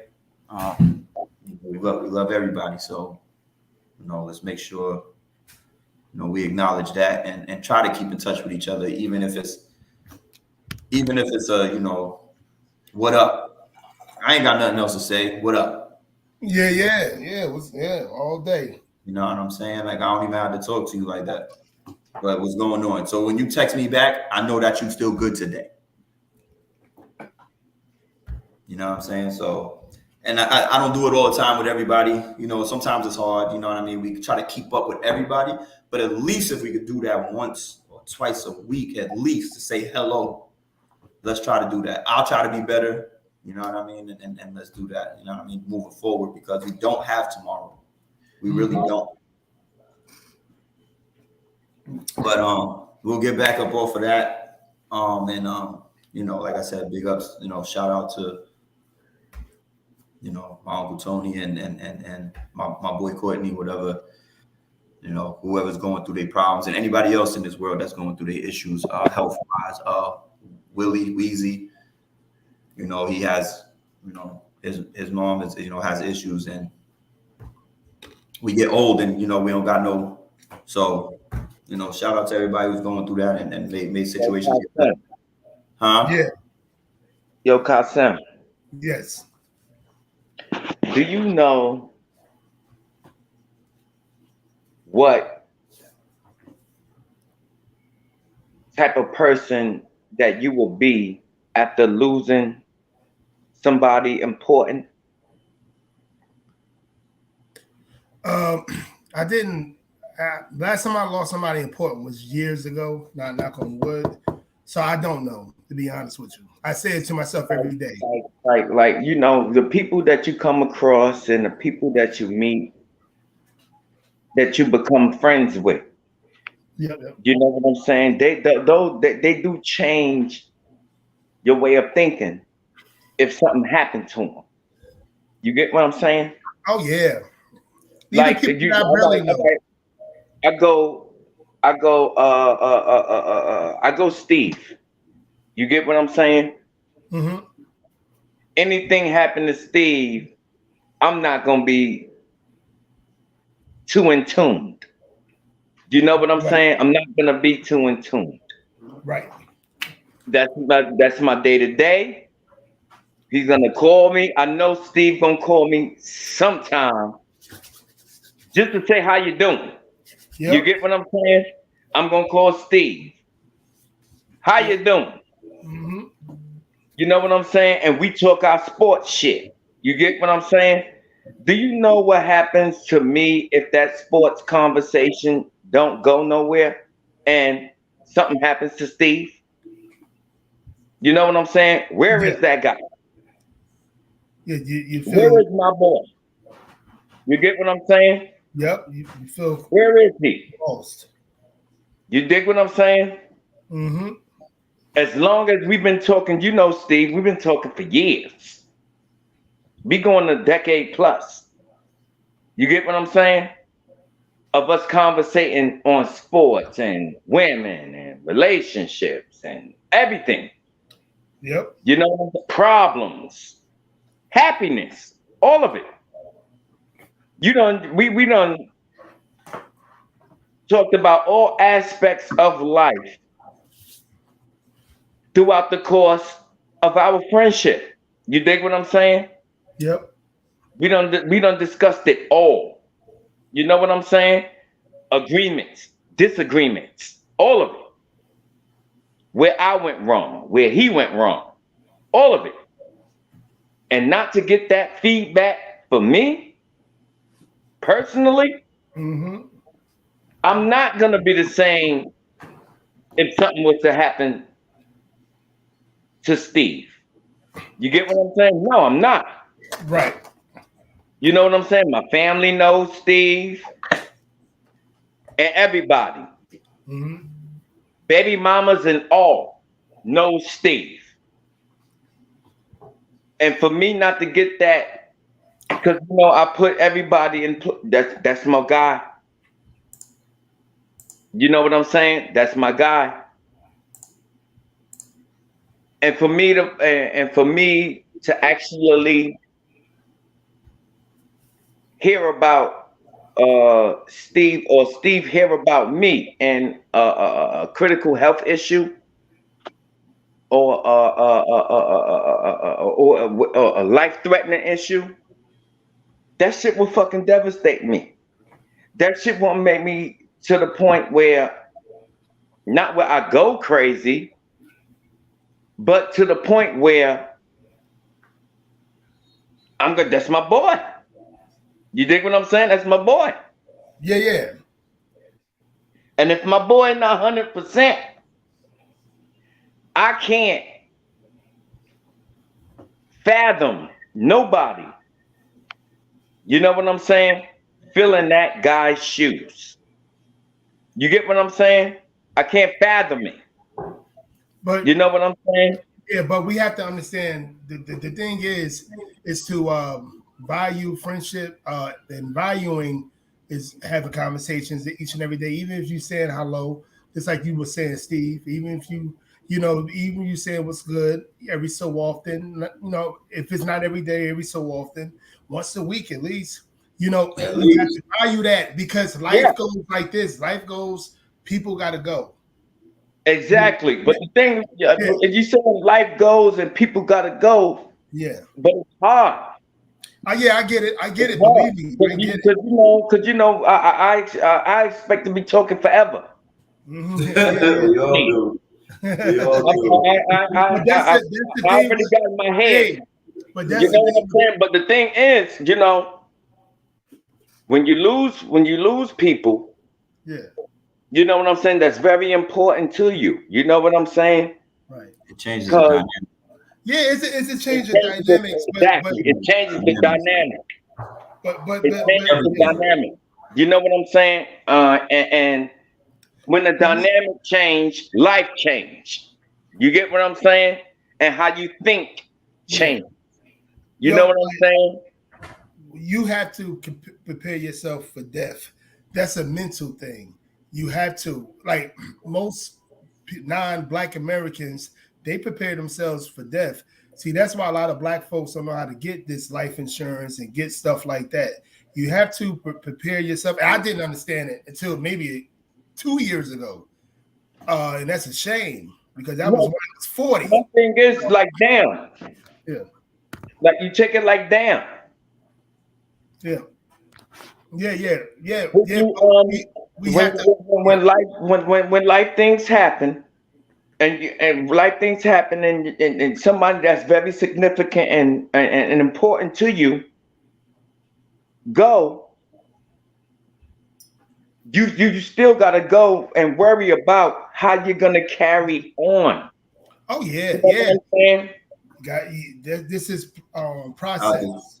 I'll just say this. I'll just say this right now. I don't give a fuck how I go. I'm gonna need everybody to take a shot and keep it moving. I'm gonna need y'all to just be like, yeah, listen, I can't. That's all. Do you know what I'm saying? Hey, listen, man, let's take advantage of our shit now, so we don't really have to worry about when this shit happens later. You feel what I'm saying? Because it's inevitable. That's why I don't like to think about it. Me personally, I want my death. I want my death. I'm set already. Yes. I'm set. Yes. I want my death to be set. I'm set. Yeah. And I want everybody, because this is deep. I want everybody to enjoy my last day. I want everybody to enjoy my last day. You don't enjoy your last day. Enjoy it now while we talking and breathing. That's what we enjoy. And then what happens is while we alive, we respect the situation, because we got to respect our higher power. We respect our situation, and then we keep it moving. And you live for the other person, like you do what you do. You know what I mean? That's why I said, like on one of the shows that we do on the Savage Entertainment. Kasim, I think he was on there. I said, I said everybody I learn from or take from, I take it and I put it into me. From everybody. I don't give a fuck who it is. Kasim, PPA, Ant, Jimmy Savage, Weezy, anybody I've been around. I like something positive that you got, nigga. I'm gonna take that shit and I'm gonna put it into me, and I'm gonna be the best me I'm gonna be. Because guess what? That's how I build myself up, like Voltron, nigga. Like, I take a bunch of things from everybody else and I make me. And everybody can sit there and be like, yo, I'm me. But fuck you ain't, my guy. Like, you be around people so long, you pick up their habits. Hell yeah. I don't forget. But my thing is, I'm not gonna forget that Monday morning call, or that Monday or that Tuesday morning call. Steve out on the road, and he called me. You get what I'm saying? These are the things that I'm gonna be looking forward to. You know what I'm saying? And y'all know I'm just dealing with my mom and all of that stuff. Mm-hmm. You think what I'm saying? And her passing. Right. I look forward to those phone calls still to this day when it comes to my mom. Because she called me every single morning. I'm mad at the calls that I missed. Mm-hmm. You know what I'm saying? Right. And to lose, like, my right-hand man. You get what I'm saying? Mm-hmm. I agree. And to lose my right-hand man that been, uplifting me while this scenario was going on, you couldn't ask for nothing better. And if I lose that, you know what I'm saying? I'm like, because a loss of someone could create drastic life decisions. Yep. You know what I'm saying? I lose one of y'all folk, and my life decisions ain't gonna be the same. Y'all get it? Yeah. I don't care whether I am up here in life or down below in life. You get what I'm saying? Yeah. That shit is real. And my mother was the one that gave me the wake up call. You know what I'm saying? Because I'm my back of my motherfucking mind is that y'all gonna be here forever. Yeah, nah. You dig what I'm saying? Y'all gonna be here forever. Because of the simple fact that I'm gonna refer to those conversations that we've been having, laughing and joking about. That's gonna be stuck in me. You dig what I'm saying? Mm-hmm. That's what's gonna be really stuck in me. And through those laughs and conversations that we had, and him passing, nah, it's not gonna sit well with me. You get what I'm saying? Yeah, I definitely get what you're saying. Not gonna sit well with me. Yeah, it won't sit well, you know. And But, it's not, and it's gonna be it's gonna be a detriment. I found out my grandmother was in the hospital for 1 week. You know, my people in Jersey, my grandmother, she's from the old school. She was telling me I finally got in contact with her, and she was like, "Yeah, I didn't want to worry you," and I said, "Bullshit." You know what I'm saying? I said, "Bullshit," and I said, "From now on, if I don't call you every day, you call me, you know, and you tell me." You know what I'm saying? Because that's the most important lady that's in my life, my grandmother. And she was in the hospital. She's getting older. I'm already prepared if something happened to her. She prepares herself. My grandmother taught me one thing about life, and it's been embedded in me since I was a little kid. You know, being as though it shouldn't been. I still wanted to, what you call that? You know, I wanted to be imaginary. My grandmother never put anything imaginary in my life form. She said, "No, tomorrow's not promised, little boy. I could be here today and be gone tomorrow. Prepare for that." And I've been hearing that since I was little. My grandmother was a very young grandmother. So she been preparing me for all these decades and years, whatever, however we want to explain it. So I'm prepared for her, but I told her, okay, this is not the time for you to be tough, lady. You know how them baby boomers are. They very tough. You know what I'm saying? You know how they are. And I told her, I don't care how you taught me. You let me know if you're in a hospital so I could come to Jersey and see what's going on. That's fair to me and my sister. And she said, okay, all right. I'm telling you, Mom. I call her Mom. Telling you, do that. And we're going to be talking to each other each and every day. You know, so I'm glad that, you know, I was put in a situation that I understand, you know, that I know that it was that she was in the hospital, and that she actually told me finally, because it was a month ago, she told me finally. And so now I prepared for this. I prepared her to, you better FaceTime me each and every day. You better do this, and you better do that. And I don't give a damn. It's 5 years from now you pass away. 10 years from now you pass away. We better do this shit every day. Mm-hmm. You know, and that's the process. You know, we have to prepare. You know, it's going to be different. You know, one of my big homies, that's the last person that was close to me 10 years ago, passed away, I believe. It's been about 10 years. That had happened all of a sudden. Things changed for our group. It changed, but we had to get over it. Now we're back to the group that we were. So, I mean, that's how life is. That's how it's going to always be. Mm-hmm. You know, and don't ignore, just like I see Drunk saying, don't ignore the phone calls, especially when it's coming from the people that you know you love, you care about. And then you know you got a small circle. I know I have a small circle. Mm-hmm. So you know what I'm saying? So I definitely got to make sure I keep in touch with the people that keep in touch with me.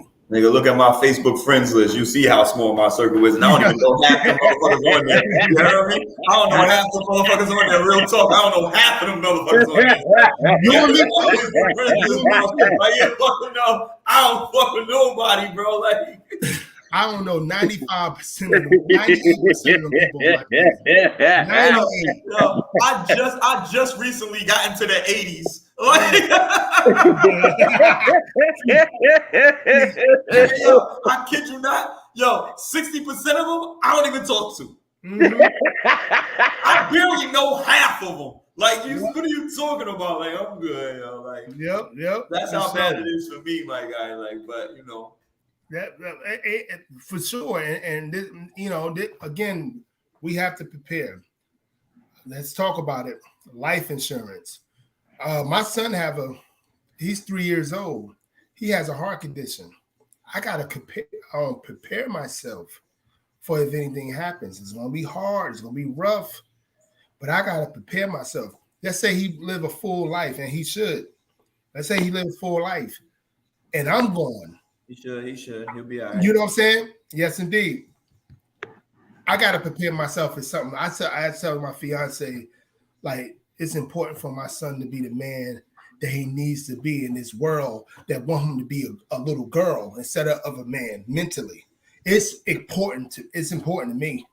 So I don't care if whoever's in my life, my homeboys, you let them be a part of my son. If something happened to me, let them be a part, because all the guys that I run with, even with you, Steve, even a few guys in CT, but I run with some tough-minded guys in CT.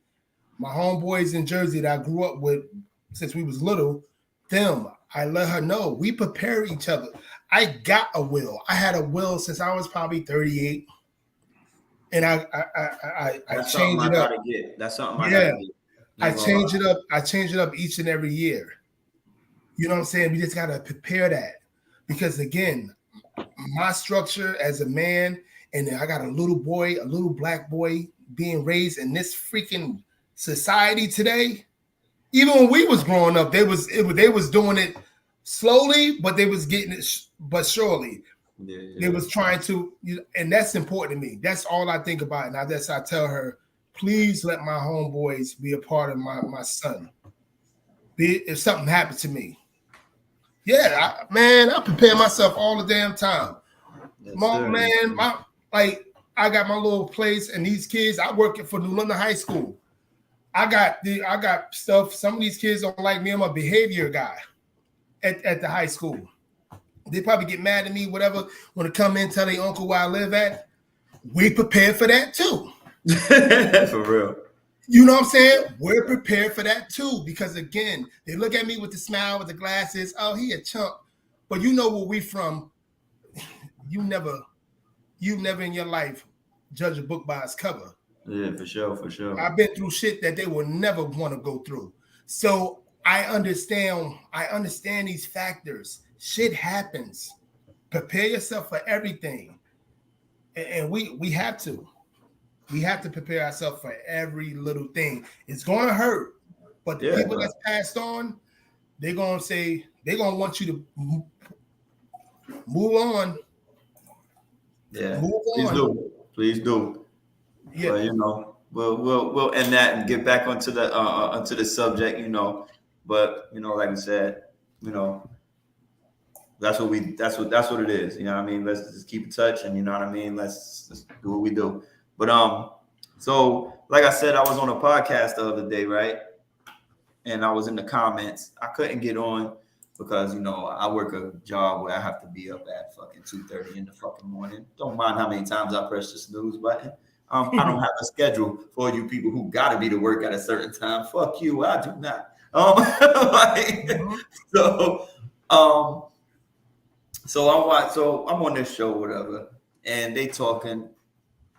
But Kasim was talking player empowerment, and they were talking about if Serena Williams was the best athlete of all time. So I kind of drew from them a little bit, and I wanted to get y'all thoughts on it. You know what I mean? Because I was in the conversation, but I couldn't get in my bag because I was on my way to go to sleep. You dig what I'm saying?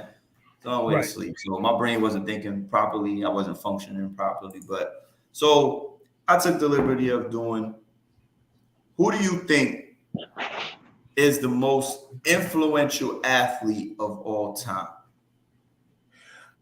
Versus like, what do you mean? Like that changed the game? This ain't got nothing to do with who do you think, in your opinion, is the most influential athlete of all time? I don't know who wants to go first, but would you like to go first, PPA or unapologetic? Who wants to go first? You if you got it, you let me know. That's a hard one. I don't. There's no right or wrong answer, but I don't think I'm So the GOAT conversation, right? So the GOAT conversation is always a big thing, right? But with those GOATs, there comes responsibility. Greatest of all time comes with responsibilities. I cannot, myself, I can never get off of Michael Jordan. That's just me. But being that I picked up a new sport, I might stick in the Tiger Woods category.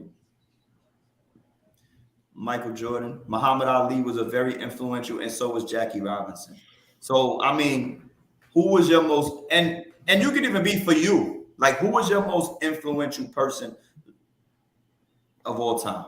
Like, you could even do it that way. I'll even make it the question where you could either pick who was your most influential person of all time, or I think, period, who's the most influential person of all time in sports? Sports, period. You just said Jackie Robinson. That made me say, bing. In my family, my grandfather on my father's side came to this country to play for the Negro Leagues, being as though he was a Panamanian, dark-skinned Panamanian. He came to in the 40s. Mm-hmm. Satchel Paige. Because he all those white scouters, they wanted Satchel. They actually wanted Satchel before they wanted Jackie Robinson.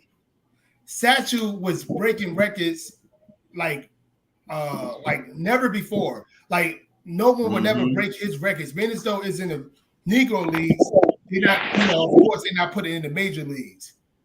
This guy was a freak of nature for what I've heard in my lifetime. And he was the one that made. They even got a movie. There's even a movie. Say it again. They got a movie with Satchel, like Satchel Paige. I haven't saw it yet. Say it again. I forgot what movie that was, but what was the movie where they had Satchel Paige in it? It was a couple of movies. It was actually a couple of movies where they had Satchel Paige movie, but I forgot exactly. But I want to make like you guys understand. Jackie Robinson, he brought the foundation into being as though I really believe, I'm gonna be honest with you guys. Going to a white man's league when the black man league was profitable tremendously. Those guys that was in the Negro leagues in those days, all of them did very well for them. They left legacies. Yeah. My grandfather left legacies for his home sport, and he wasn't even from the country. So this is what I'm trying to say to you guys. Satchel Paige, he was, if we talk about influential, he was. Them executives at the major league, they wanted him. So I'm gonna say Satchel Paige, man, because that man, first of all, when they went to, black people starting to go to major leagues, that's when the Negro leagues went down bottom. You know what I'm saying? But I'm gonna say Satchel. You remind me of that when you said Jackie. I said, damn. I mean, my uncles used to always talk about my grandfather like crazy and how this and that. And I said, but they always talk about Satchel Paige and how influential he was to baseball. Mm-hmm. He was like more than Michael Jordan is to basketball. Mm. To even white people that watch baseball. So that's my man, Satchel Paige. All Right. So where we at, PPA? Floyd Money Mayweather.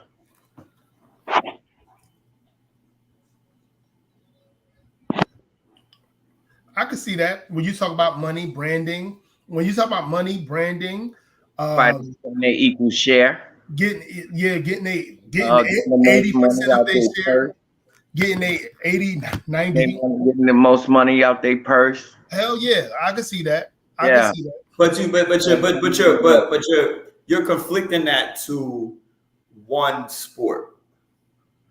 No, you said most influential. Of one sport. And when you say most of all time. Yeah. Of all time? No, Floyd Mayweather is not gonna be the he's not gonna win any NAACP awards. And No. who cares? F NAACP awards. I'm just saying, like, you know, I'm just saying I like that. But the thing is, like, what he does for the boxing world, what he did for the boxing world, as far as like. But what did he do for the world? Black fighters getting their equal pay.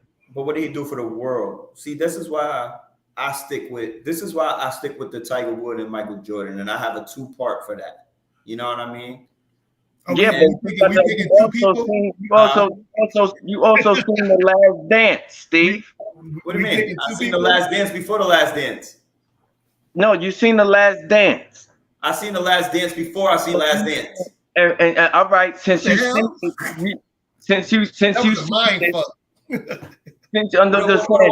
because dude, anybody who knows me, Kasim, you know, nigga, I used to have, dude, you come to my house before we play basketball, son, I'll pop in the VHS of a Michael Jordan NBA game from the playoffs, my nigga. Like, I'll pop in that bitch against him from Seattle, from Phoenix. I'll pop in that. We watch that bitch before we go outside.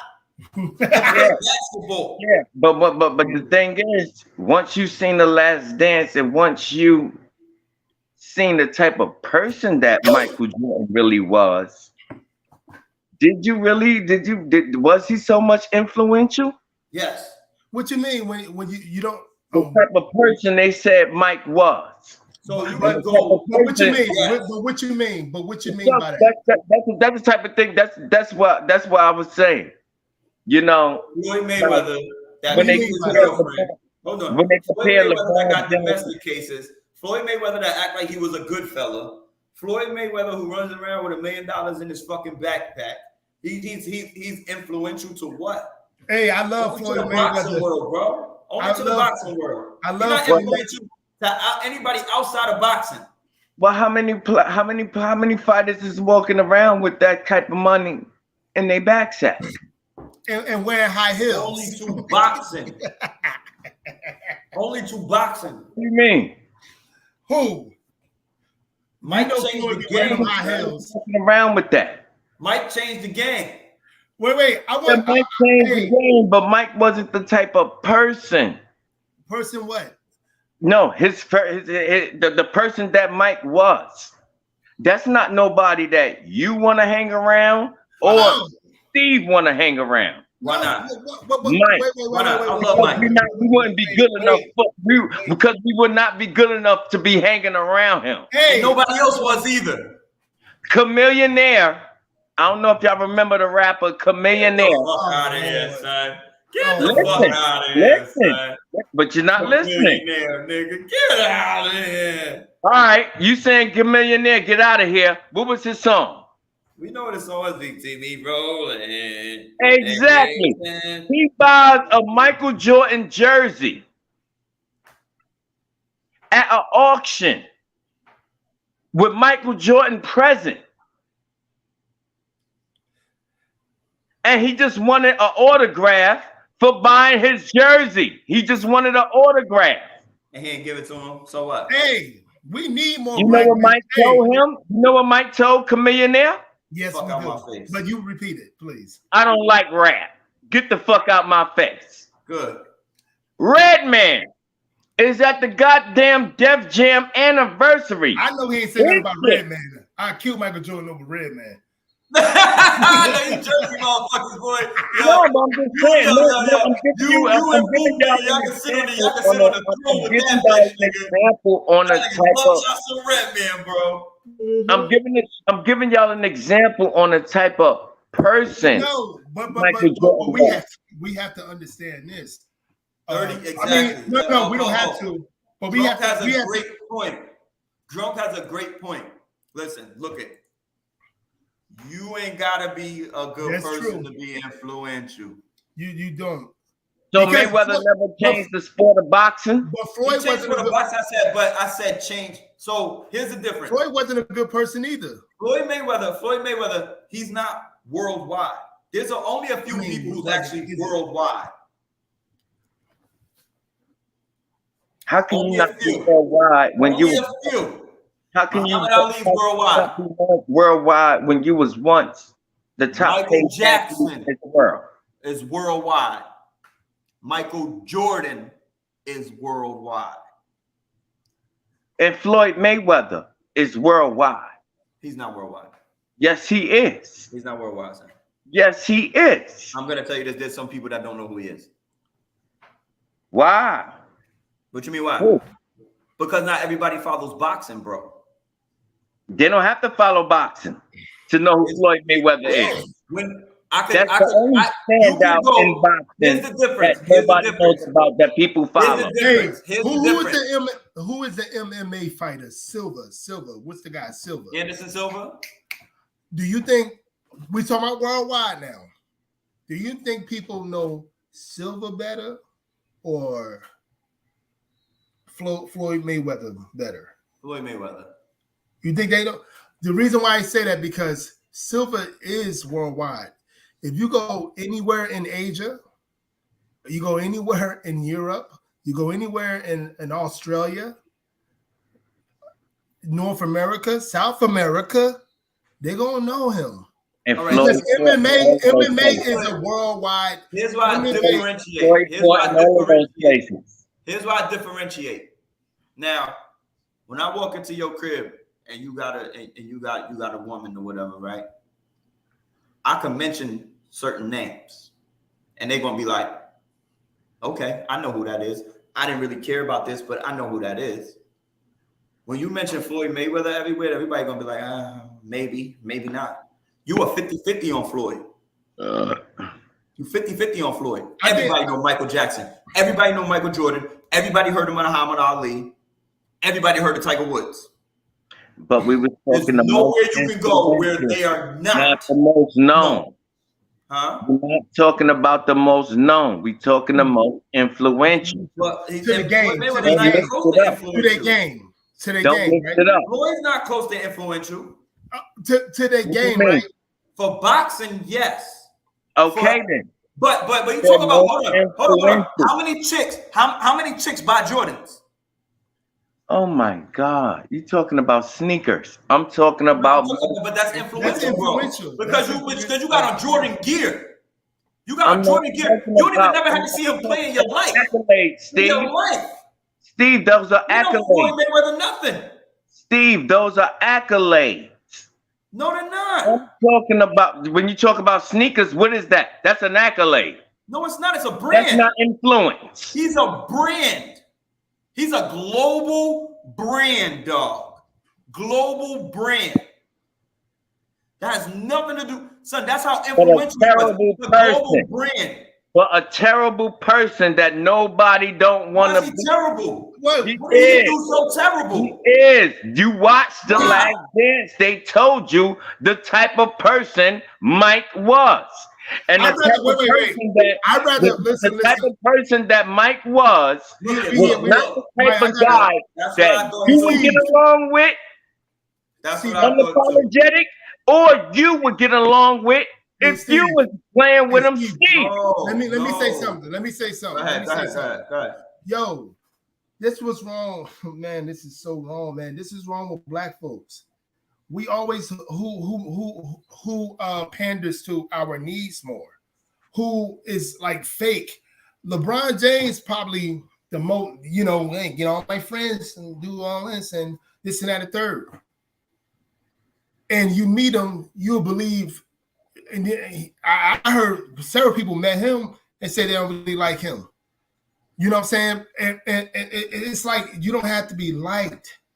We don't have to like the person. You have to respect. I ain't influential with nobody. You know how many people don't like me? Yeah. You know what I'm saying? You have to. That's our problem. This is where you get it wrong. We can't have people that coddle to us. Like the people that really coddle to us be the people that be hurting us the most. This is where you get it wrong. Wow. So this is where you get it wrong, Costa. When did Jordan retire? When did Jordan retire? When did Jordan retire? 99, 98, some shit like that. Then he came on his comeback with the Wizards, right? No, he was already a Wizard. I'm talking about done period. 99, 98. No. He came back in the 2000 with the Wizards. 99, 98. No. All right, he came back 2000 with the Wizards. What does that mean? Hold on. I'm sorry. It was like 2000. 95, 96. So 96, 97, 98. That he went with the Bulls. Yeah. 96, 97, 98. Yeah. Okay. So after that, he retired for a little bit. Then he came back with the Wizards. Came back with the Rip Hamilton Wizards. Yeah. Okay. Now, we talking about, even though we're talking about 20 years later, we're talking about Jordan been around since 84, 85, 86. Yeah. All right.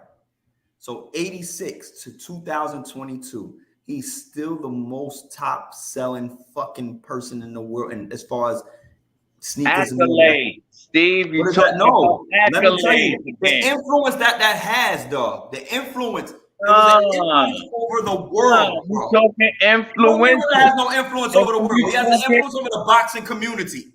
All right. Which is a very small community at this point, because the UFC community is bigger than the fucking goddamn boxing community. So his boxing community is very small, and what he has accomplished. But meanwhile, boxers get paid more money. Muhammad Ali is paid more money. Boxers get paid more money. They do. They are. Muhammad UFC fighters. Muhammad Ali. Boxers get paid more than UFC fighters. Muhammad Ali is a more influential person than Floyd Mayweather.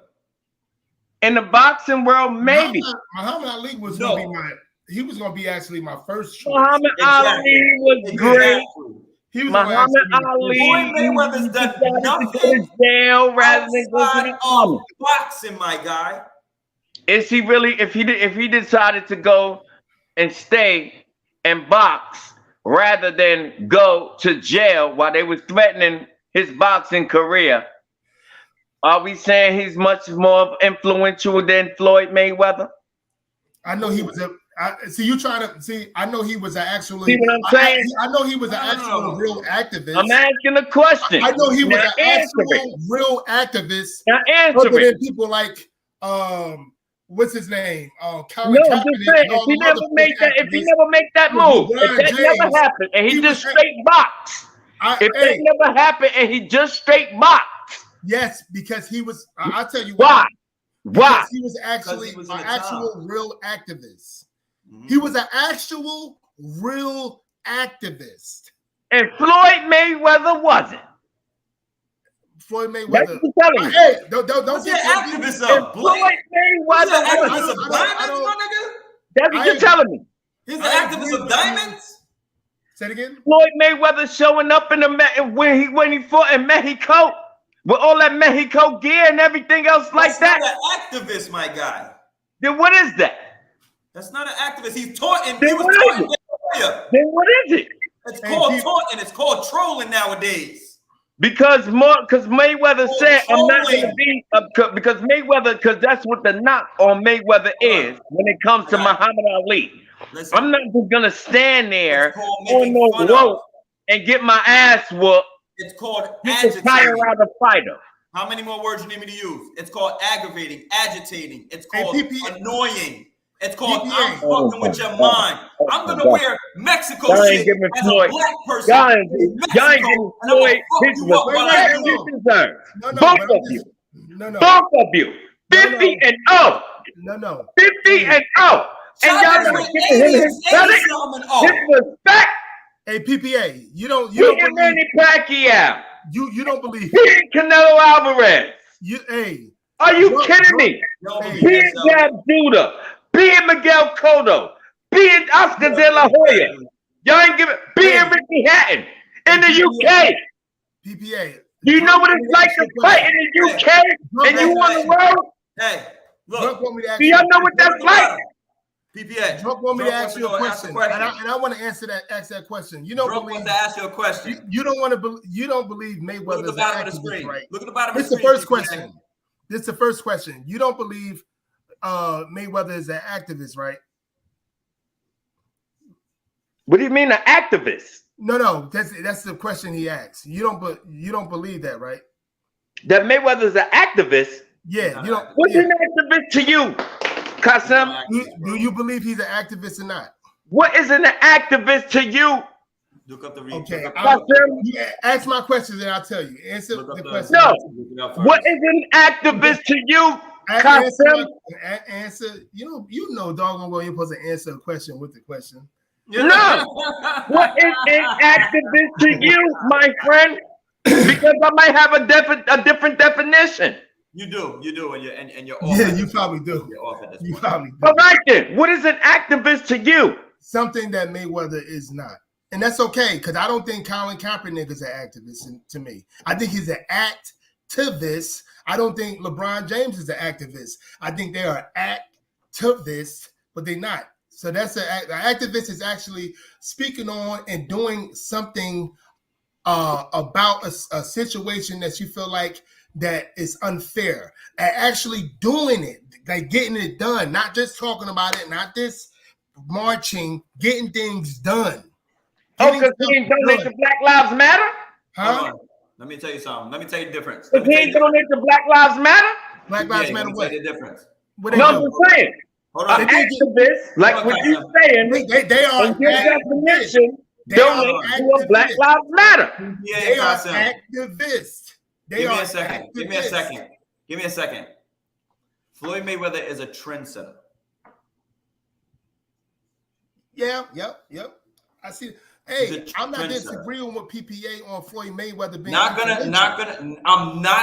I'm not disagreeing with your point of what he's done for the sport of boxing. Yeah, hell no, I'm not disagreeing. I love what he's done for the sport of boxing. I love it. You that's another sport like football. Me want to watch when it you again. get your face beaten, and make no money.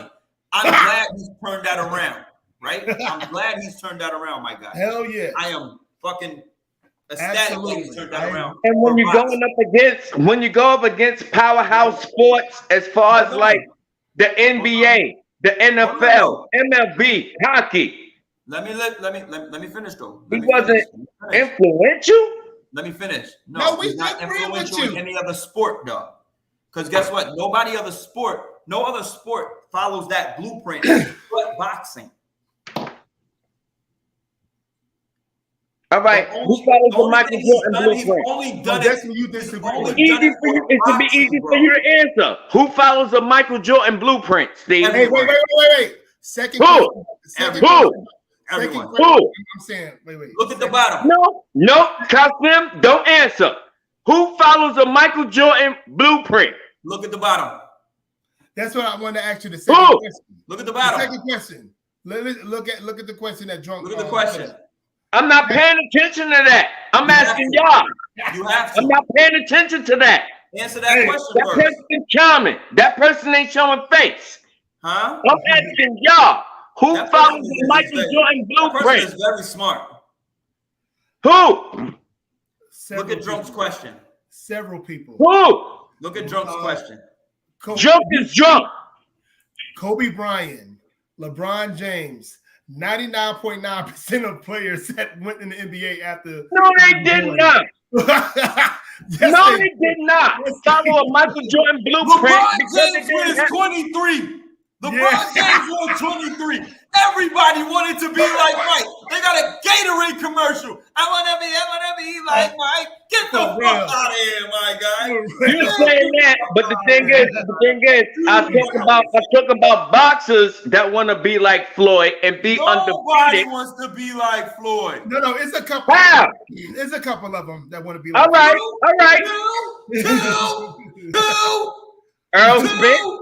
Earl Spence. Julio Cesar Chavez Earl Jr. Spence don't want to be like Floyd. 89 and Earl Spence don't want to be like Floyd.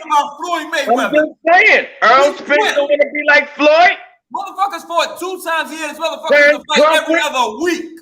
I go another route. Chance Crawford don't want to be like Floyd. No. Why? Wow. He don't have his style. Nobody emulates Undefeated. It's not style. It's being undefeated. Okay, well, Adrian Broner is the only one who tried to copy Floyd's style. Who else tried to copy that, son? Y'all don't know boxing. Adrian Broner. Y'all don't know boxing.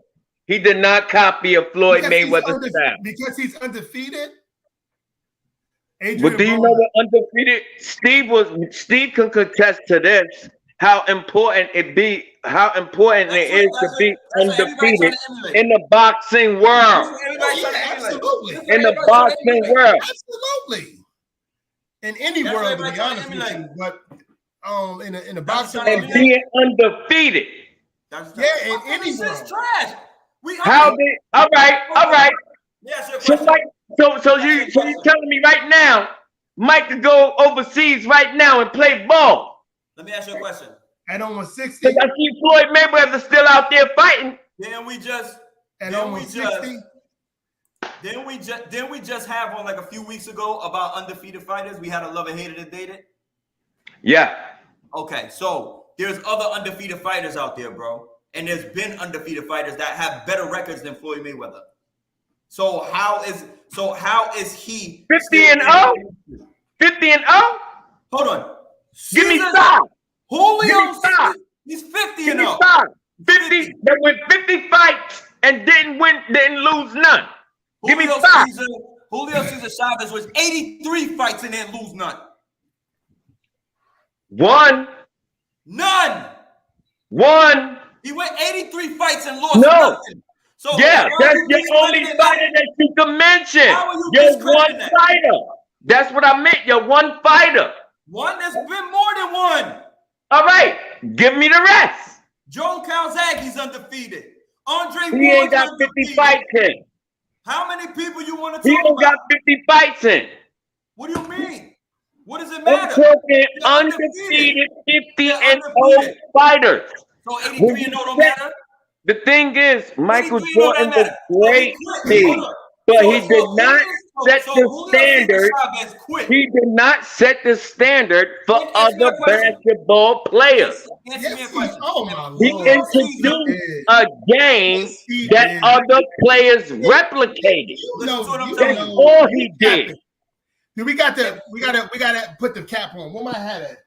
If Julio Cesar Chavez did not, if he didn't stop boxing at 83-0, if he stopped boxing, would that be the standard for you? That's one fighter. Would that be the standard though? No. Because you only because he didn't change the sport. Who's more influenced, Mike Tyson or Floyd Mayweather? Floyd. Floyd. He's drinking again. He's drinking again. Floyd. He's drinking. That's obvious. What's in your cup? I've been drinking. This is biased behavior. This is biased behavior, son. Get the fuck out of here, dog. You already know you fucked up. Floyd. Good question, behavior. That's what I've been talking about. Y'all everybody shit on Floyd. You gotta put the impact he had on the game. You gotta put your man crush on the side, my guy.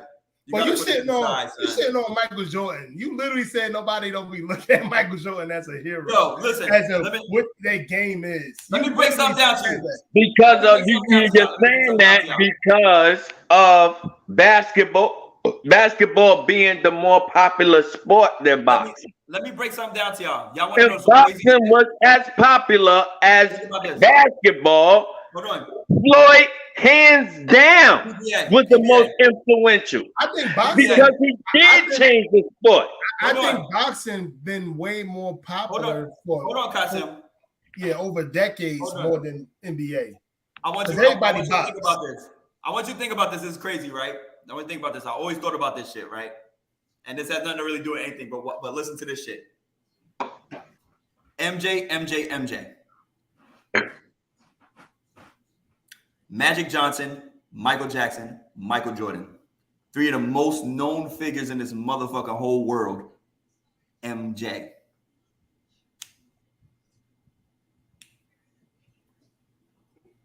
What are you saying?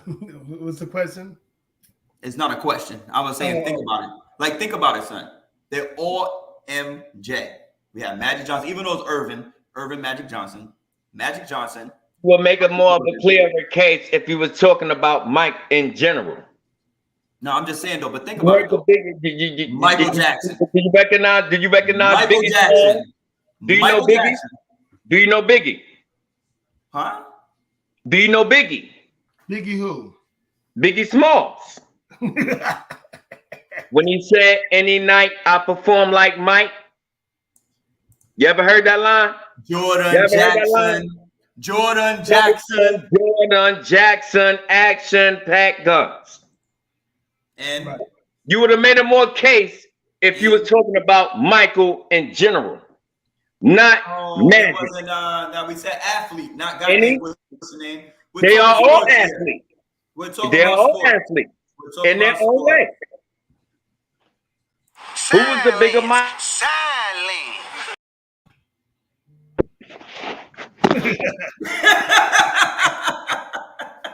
Any night I perform like Mike. But my thing is, I was trying to tell y'all is that no, Michael Jordan, with the type of person that he was. The type of person he is, my guy. All right then. Floyd Mayweather is a fucked up individual. Fucked up. We know, and he's a boxer, so he's supposed to be more of a fucked up individual. What does that have to do with you? He boxes because he fights. Pacquiao feeds his whole country. Because he fights. Manny Pacquiao feeds his whole country. What are you talking about? You said Manny Pacquiao. Give me a sandwich yet. You really said Manny Pacquiao. You really said that. I ain't got a fucking Domino's pizza to fighter. Floyd Mayweather I'm talking about an undefeated fighter that went out and performed against the best. Night after night after night. He handpicked all his fights. Fuck Floyd, he's trash. So he handpicked Oscar De La Hoya. He handpicked Miguel Cotto. He handpicked Ricky Hatton. Okay, I'll give you that. PPA gotta be you gotta be related to Floyd Mayweather. Cause ain't no way. I'm just saying. Ain't no way. He handpicked trash. Shane Mosley. Trash. He handpicked Canelo Alvarez at an old age. Trash. He handpicked him. I'll give you that. Fuck him. I'll give you it. Trash ass motherfucker. I'll give you it. Not you, and you fail to recognize the tactician. More influential than Floyd. The tactician that Floyd is inside of the ring. What does that have to do with him? It's only for boxing, though, bro. It has nothing to do with outside of boxing. He's not influential outside of boxing, my G. You grow. What is it with you? He's not influential outside of boxing. What is it with you? He's not influential. You said the most influential. And then because I chose Floyd Mayweather as a fighter, it seemed like it's a problem. It's a horrible problem. Why? Because he's getting so much easy money now? Because he's not influential to anyone. He's not even influential to me. How he's not? Because he ain't shit. He's a fucking good fighter. So he won't. Floyd Mayweather, watching the Floyd Mayweather fight won't influence you to go after the best. I never wanted to go outside and fucking punch people in their face for fucking money. Who gives a fuck? I'm saying going out and Look, I'm straight. I'm good. I'm talking about. They never influenced Roy Jones. Hey, Roy now Jones you see would have where been we more lose each influential other. than Floyd. Now you see where you lose, where we lose each other. Roy Jones would have been I'm more saying being influential than the Floyd. best at what you are doing. That's influential. Roy Not Jones. what they're doing is making you influence, make you better at what that you are actually doing. Jones. You want to talk boxing? Influence, that's what influential means.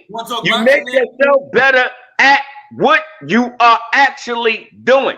I ain't saying, oh, I'm going to go out there and fight 50 motherfuckers. No. It's not what it means. That's what influential people do. That's not what it means. Make you better at what it is that you are doing. That's not what it means.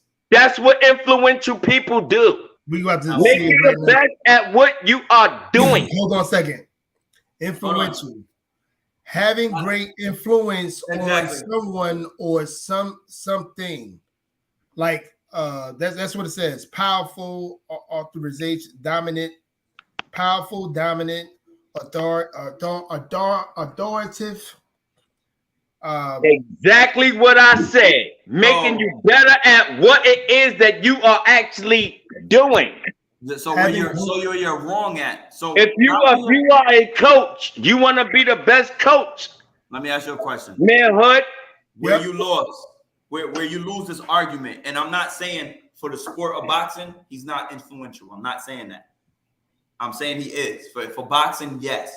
But you're talking about athlete of all time. So the question look, it says this key: having great most influential athlete of all time. Having great Mayweather the most influential athlete of all time, you're out of there. Say it again. Listen. So you're taking him over Muhammad Ali. You're taking him over Michael Jordan, Tiger Woods, Serena Williams, the Williams sisters. Yes. Yes. I'm going with you. Yes. Because he's undefeated. Having great influence on someone or something. Who had greater influence on someone or something? Who have greater? This is what I'm saying. How many fighters? It's not many. How many fighters that got 0 record? Right. That don't got no losses on their record is following the Floyd Mayweather's plan. That's not influence. Are they following his specifically his plan? Same plan, or is he? Are they following somebody? And I name the fighters: Earl Spence, Terrence Crawford, Tank Davis, Kevin Haney. They know in order to succeed and to make millions and millions of dollars in the sport of boxing, they know they can't lose. Part of being an influential character in your sport is setting a precedent. You get what I'm saying? Yeah, but this is why they're not setting the stage. This is why they don't follow his way, because the only person that did follow his way is Bruno, because they don't. He started making the money that he's making now because he played the then we bad talking guy. LeBron James then. Now we talking about LeBron James.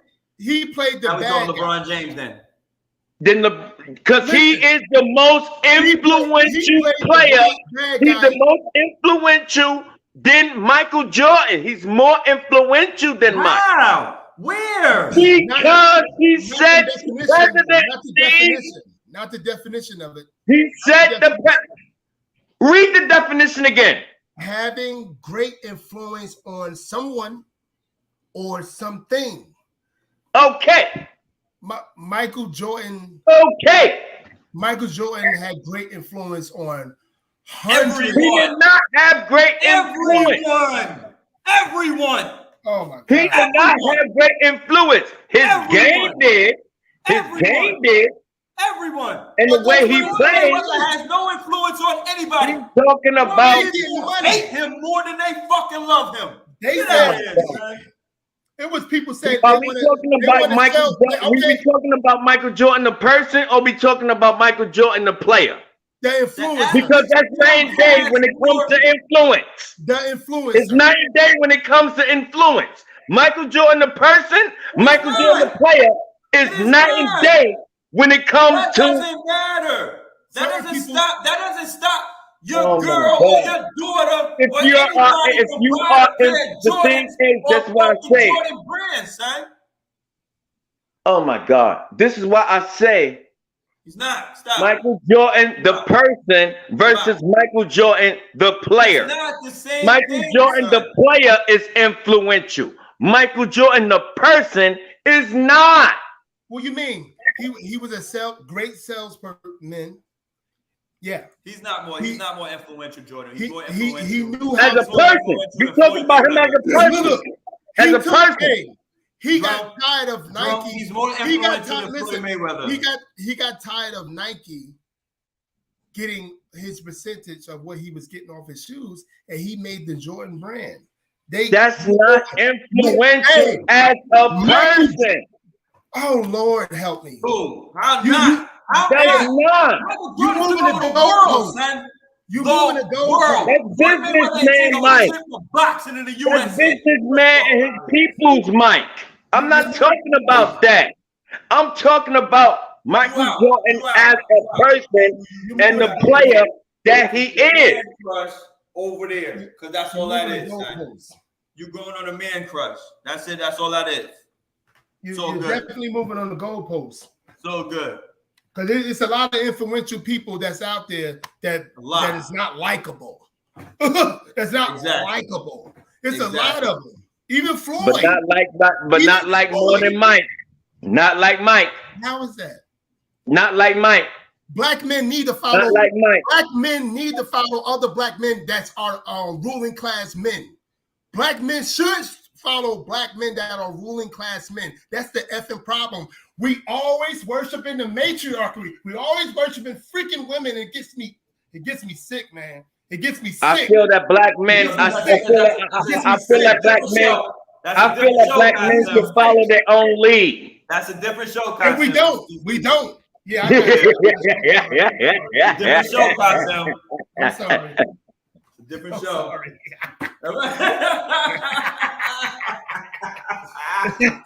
No, Costume, because I know you're gonna do that on your next show, and I'm gonna come on.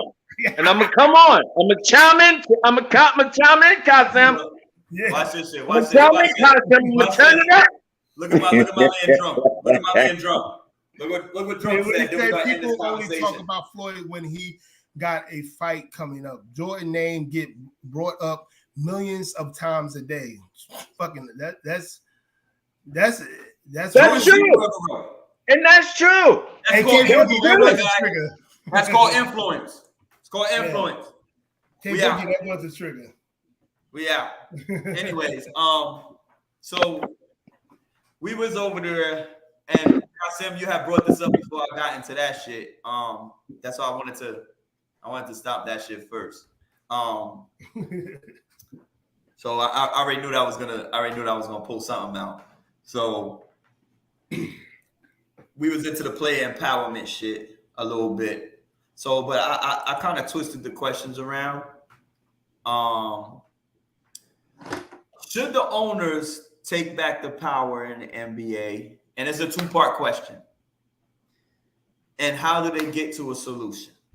Like, so how do you get to a solution of a happy medium, to have the owners and the players kind of on the same page? Is there any solution to this? Should the owners take back the power? When I thought about it, I think yes. Here's my issue. We all speak from an aspect of when we talk about athletes, right? We talk about they live in a whole different world. But at the end of the day, if the owner doesn't own that team, my guy, you don't have nobody to play for. So when you playing in the Drew League, you playing in the Drew League for $10, you got to pay you know what I'm saying? Like, what are you playing? Where are you playing if these owners don't have this higher level for you to play at. There's somebody that's bigger than you. They're able to pay you $40 million a year because they make $250 million a year. You know what I'm saying? Or more. Talk about most influential. You got to be. That conversation's over. You got to hear the next. You had to hear the next influence. Floyd not. That conversation's Mike couldn't over. help that. We moved on, PPA. Mike couldn't help that in basketball. We moved on. We moved on. Players getting beat. We moved on. This is LeBron James now. We moved on. Now we talking how much. Now we talking about how much influential LeBron James is now than Michael Jordan. We're not talking about that. That's what this is. That's what the conversation is right now. This is LeBron James. I'm asking a question. So we already know the situation with LeBron James. LeBron James did nothing wrong. At the end of the day, he played out his contracts. We already talked about that. He did nothing wrong. But the most influential, like you said. Listen. So the most influential. Did you hear Mike the question? kept his mouth shut. Did you hear the questions? LeBron didn't. Did you hear the question? LeBron said we deserve more. My God, did you hear the questions? Different time. Did you hear the questions? What? While players was getting beat? No. Are you listening? Yeah. Are you listening? Yeah. Two-part question. Did you hear the questions? Yeah. What was the questions? Your question was specifically, Michael, you said how players have more rights. I didn't say that. And players influencing the game. I didn't say that. Oh my God. I have a two-part question. No, this you gotta listen, PPA. I have a two-part question, bro. We moved on from the influence. I have a two-part question. My question is, should the owners take back the power in the NBA? And how do we get to a solution? How do the players and the owners get to a solution? That is how did I miss it, Kasim? How did I miss that, Kasim? PPA, you gotta breathe. By mentioning LeBron James and his influence, but that don't on player empowerment. But that all result to him. That doesn't. But he started it. That doesn't have nothing to do with the two-part question. The two-part question. The two-part question that he states should the owners take back ownership? Yeah. Okay. Yeah. I agree with that. And I'm answering the question first. So let me have my time. Together. I'm giving my opinion, and then y'all can have yours. So okay. I said where I was at before I was rudely interrupted by PPA out here. Hold on, Jordan is the reason why players get huge shoe deals. Okay, I'm done. Oh yeah, that's big. Yeah, for sure. That's influence. All right, so that's influence. Like I said, the reason I think, like I said, we out here, if we acting like this is a regular job, it's really not a regular job. But guess what? It's not. There's an owner, and then there's you, right? There's still a level. Okay, you don't make as much as the owner. As much as they want to be, I'm a billionaire. Guess what? That owner is triple times what you want. Absolutely. Right. So okay. So let's go down the line. You're playing for your boss.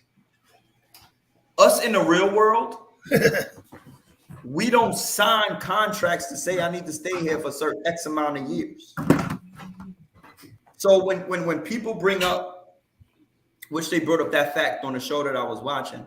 I don't remember the name of it, but I was in the comments, and like I said, when they brought up that fact or their opinion, we do not sign contracts to say that we're staying here for X amount of years. We are free to move around as we please. Yep. When you sign a contract to say I'm staying here for 4 years, my guy, stay there for 4 years. You can't force your way out of this shit, or you should lose money. You should lose your money.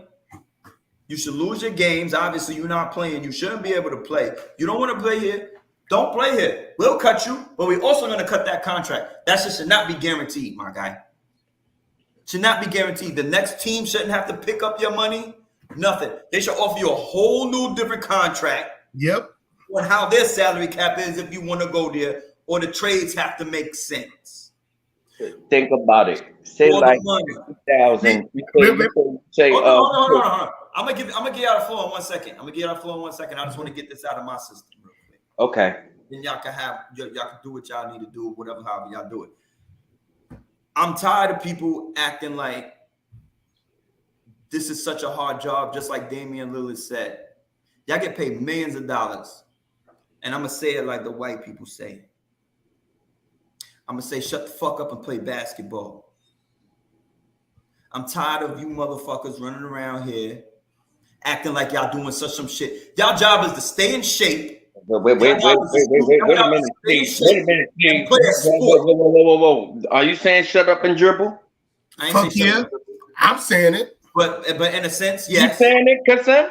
I'm saying it. In a sense. I'm definitely saying it. Because hey, y'all know who y'all just offended. Y'all know who y'all just offended. I don't care who I offended. And let me tell you why I don't care who I offended. Who we offended? I want to know. I'm going to tell you why. Because Damian Lillard, like I said, hold on. I'm listening. I want to listen to who we offended too. Listen. Let's get back. Give me a second. Steve, continue. I'm continuing. Listen. So when I say that, like you said, Damian Lillard pointed it out the best. Y'all are not regular people. Y'all don't get paid $15, $20, $23, $25, $30 an hour to go outside and bust your ass for 8 hours. Y'all play the equivalent of a fucking TV show. Y'all play 38 minutes a game. A TV show is 42. Y'all get rest, y'all get breaks, y'all get to stay in shape. Your job is to stay in shape and play a sport and get paid millions of fucking dollars to do so. Your life is so comfortable. Your life is real comfortable out there. And you crying? What are you crying about? Steve, you don't get up. No, my G, hold on. I'm sorry. Time out. I'm not done ranting. I'm not done ranting. This is some bullshit because I'm tired. You talking about, I get my ass up at 2:30 in the fucking morning. Dog, sometimes I don't get out of work till 5:30 in the evening. And I will never sniff the fucking money that professional athletes sniff. Probably ever, unless I hit the fucking Powerball. And still probably won't. You talk about hundreds of millions, talk about the people who, LeBron hit over $1 billion. Your boy Floyd hit $3 billion the other day, last week. $3 billion, my guy. There's fucking nothing I can do to reach those numbers ever. And I'm getting up, I'm busting my ass, I'm going to do a service that basically sometimes benefits you. And y'all sitting up here complaining and crying about what team y'all want to play for and my legacy and my all of that. Bitch, shut the fuck up. It's the worst thing I've ever heard in my fucking life. I play basketball for free. Matter of fact, me and PPA got a one-on-one drunk as fuck playing basketball for free. Because we was just talking shit at 40 plus years old. Why you had to mention that shit, Steve? I got my ass. I got one with Boom 2. I got one with Boom 2. I got one with Matt. He busted my ass. You ain't have to say that shit. You did not have to say that shit. You did not have to put PPA on this stuff. At the end of the day, you came out for the love of the game and the competition. You came out for free. Yeah. Where you worked at, you could have twisted your ankle. I could have twisted my ankle. I could have fucked myself up. I got Achilles injuries problems. I ruptured my Achilles playing basketball. Guess what? I couldn't go to work for 8 months. Guess what happened? I don't got no money now. You motherfuckers rupture your Achilles, you still get paid. You're $40 million, bitch. They paid him when he had injury. And you get your surgery that day. I had to wait 3 weeks. So you talking about the shit you do? This shit ain't comparable to our life. at all in any way, shape, or form. And you out here crying? You had and I'm gonna play here, and I'm gonna play here. Fuck out of here. Hey, Steve, and I agree with you 100% because, and I don't want them to lose their money. I want to get $100 million. It entertains me. I love that shit. Yeah, keep on getting it. Keep on getting it. No. This is that influence that we was talking about. No, you don't deserve another motherfucking dollar. That's how I feel. No. You calling out the contract? You in contract? Brooklyn shouldn't pay Kevin Durant another fucking cent after his complaint. Look, what I'm talking about. And you only made one playoff series in the whole time you've been there. You don't deserve a dollar. Fucking dollar. And it sucks, like I was telling Steve earlier this week. I hate player empowerment. And guys, I hate it. And guys, because of the simple fact of situations like this. It comes all the way down. I lived in Brooklyn. I lived in Brooklyn before they put the team there. And them putting the team there and able to get a Kevin Durant and Kyrie Irving of their caliber player in Brooklyn. In Brooklyn. And then then this motherfucker is talking about, I want your coach fired. I want your general manager fired. In order for me to play? Who the fuck are you? No one. No one at the end of the day. But it is who you think put that entitlement on a back. They're the world we living in. Just like you said, LeBron James empowerment goes too far. But this is what's going down. This is why I love the NBA too. But this is why the people that's thinking like you guys and myself including, they saying the people like, I ain't watching this bullshit. The numbers in the NBA aren't growing.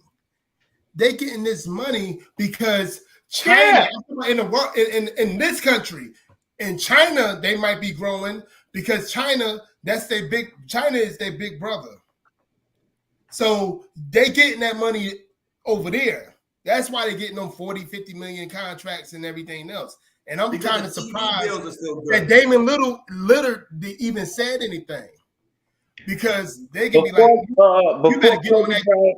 Before Kobe Bryant retired, yeah, his last 2 seasons, do you know that the UK was promoting their basketball and wanted Kobe Bryant for 2 years at 2 years at damn near, they was willing to give Kobe all that fucking money. About $100 million. 2 years. The Lakers had the max. His last 2 years, we know Kobe wasn't the same Kobe. We know that. Y'all got the floor. And these guys is willing to still pay give Kobe $50 million for 2 seasons. Right. And this is what I don't like about player empowerment. Yeah, because it goes over. Because you get to be a fucking Kevin Durant and say, I want, because never in the history have I been watching sports. I don't know about you, but never in the history that I've been watching sports, a player could publicly go and say, oh, I don't want to play for this coach and I don't want to run for this general manager. I never heard that either. Never in the history. Never, ever. Like he was like, say something. He was that in that. And that's how serious Kevin Durant was about just leaving. We all heard about the players being disgruntled, All the players that's not satisfied with not satisfied with the way things is going on. But to be under a 4-year contract, that's why I say in the NBA, and now, like you said it, Kasim, revenue is down in the NBA. Yeah, since the last 3-4 years. And you don't think player empowerment is part of that? Yeah, like the people, the everyday people looking at this, like, and they're really big fans in the NBA. They're looking at this like, what the fuck? It even comes down to the AAU teams from 9U, even in football, same thing. Like, they're looking at these kids, and these kids, more than I ever saw, everybody want to go to prep schools, and when we was growing up, the prep school kids was actually the most dominant football, basketball players. Now they just let anybody in the prep schools now. And you a coach, Kasim, and people you come across. No, let's switch coaching roles here, because I like the way the NFL do their players rather than the NBA. You get what I'm saying? I do like their system better, right? Because there's no player empowerment in the NFL. None. We know that. No, it's not. I rather say, like, you come across a talent, basketball talent. You dig what I'm saying, Coach? Mm-hmm. You come across a basketball talent. You know, I'm quite sure the coach gonna get every source of information that the coach could come by to let the coach know that, oh, this person's interested in your player, that person's interested in your player. What are you teaching, Coach? Are you going to teach loyalty? Are you going to teach what are you going to teach? I'm gonna tell you a coach, and you guys both know, especially you, Steve. I'm not gonna say his name, but he's out here. He's been coaching for almost 30 years. You know who he is. He's in the local high school. You know. I'm not going to mention the high school. Where I'm at. Okay. He is known for, like, a kid be like, and even I'm not gonna say the guy's name. CD played in the NBA. He was the fifth round, not fifth round. He was a 5th draft pick on the first round. He's in his okay. He told him, like, I don't think I'm gonna go to the prep in like another year, this next year. This coach that I'm not going to mention, he said, well, do what you got to do. Fast forward 10, 12 years later, these parents, they want coaches like him to pander to their kids. They want them, like, because they see it from Kevin Durant, LeBron James, and all of them. Nigga, do what the NBA doing. Do what the NBA doing right now for my son that barely can fucking play basketball, but I think he can play because he know how to school 6th graders. You know what I'm saying? You know what I'm saying? So do that for me. And guess what happened? Did that particular player go somewhere else, or did he stay? You know, the particular player we talking about, CD. Yeah.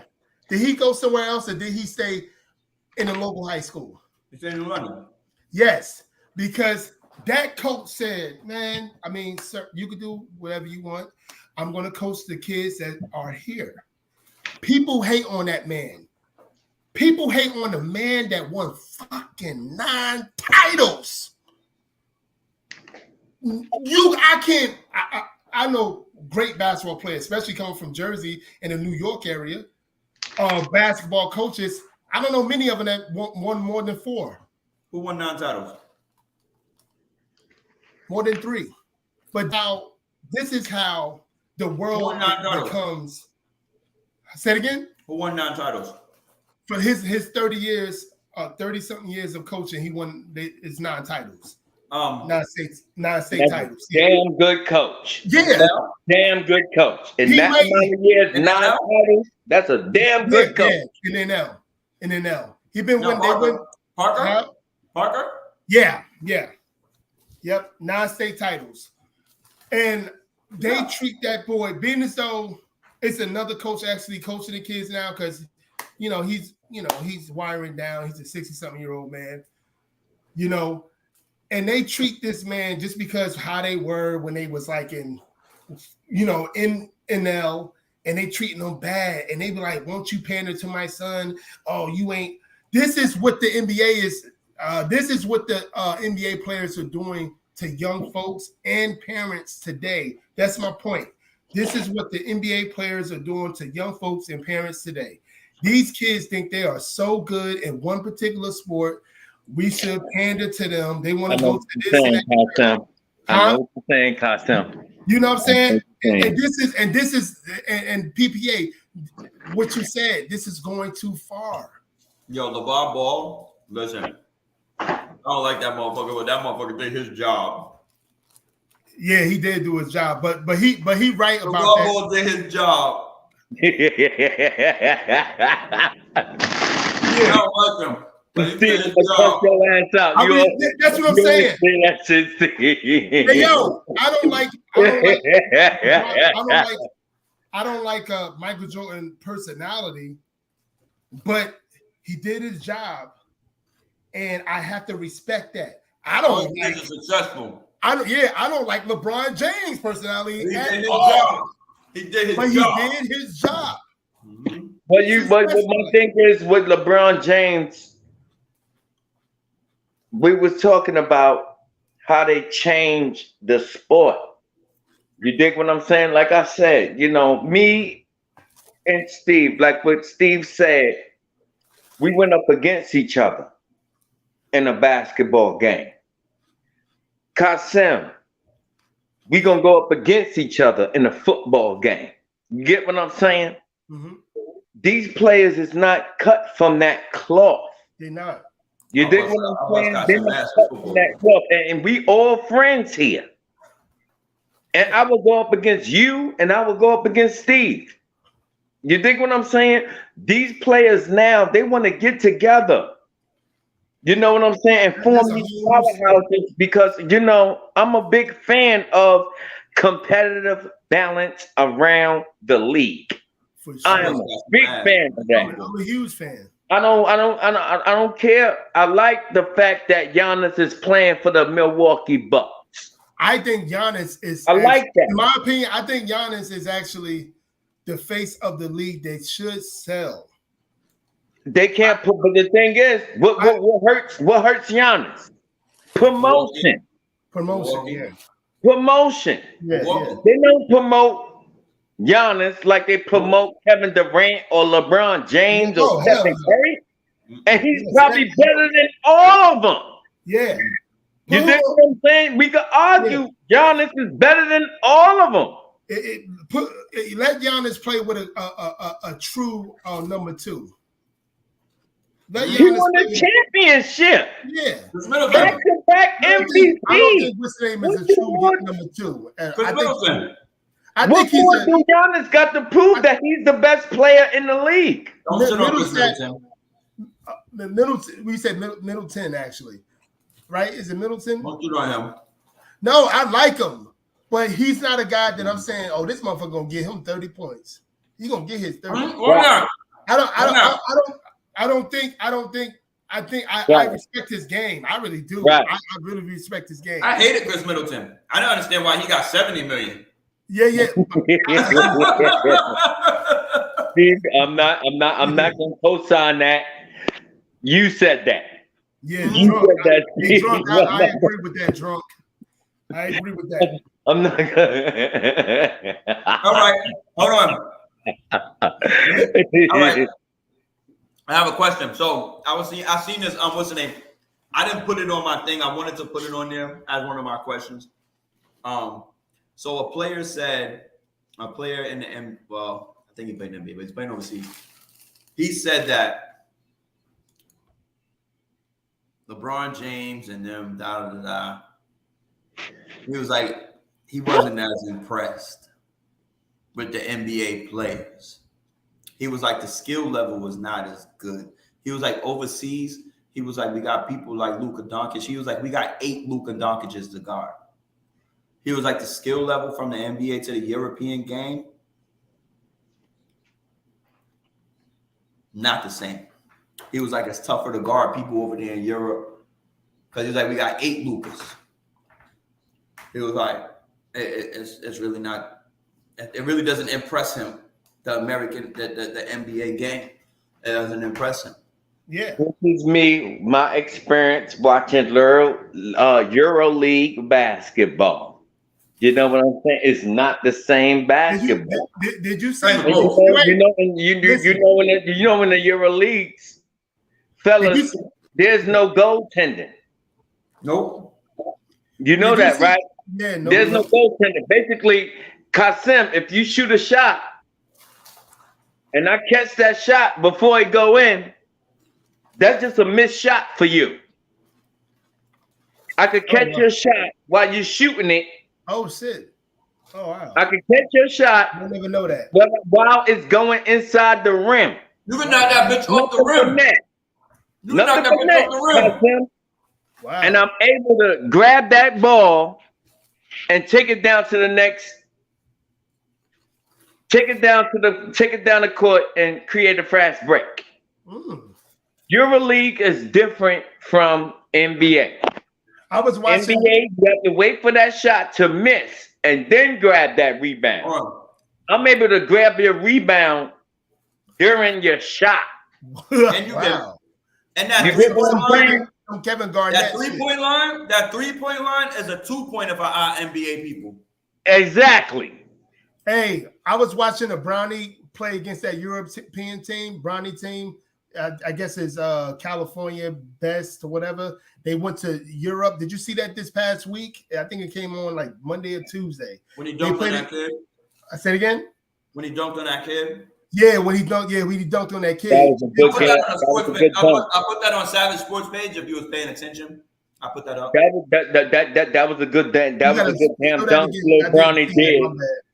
I put that on Savage Sports page. Sorry, Savage Sports page. It's everywhere. Anybody who watches, tell your friends, tell everybody. Okay, I'm gonna have to check that out. Subscribe and like everybody. That dunk that Brownie did, I ain't gonna tell y'all no lie.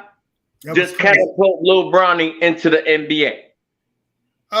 We'll see. But yeah, he's getting We better. talking about we'll see. He's getting better. He's getting much better. You say we'll see. You saying we'll see. I'm saying talk about influence. Yeah, it's true. That's true. You put that down. Let that would have been your son. Let that would have been Steve's son. Let that would have been my son. Yeah. We don't get those accolades. But since that was LeBron James' son. Yep, that's true. That was LeBron James' son that caught that dunk. He just catapulted himself to a fucking NBA contract. Hold on, my guy. But I'm gonna go out on a limb right here. Oh shit! Wait a minute. No. Hold on. Take another break. No, you said that dunk that he caught. Nigga, that dunk was hard, nigga.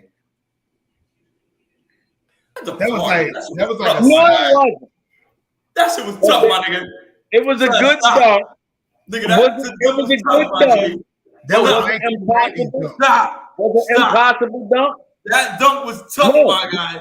I'm just saying it because it was fast as hell too. It was like real fast. Yeah, that was a good ass dunk, though, Steve. You're right. That was a good ass dunk. That was a good ass motherfucking dunk.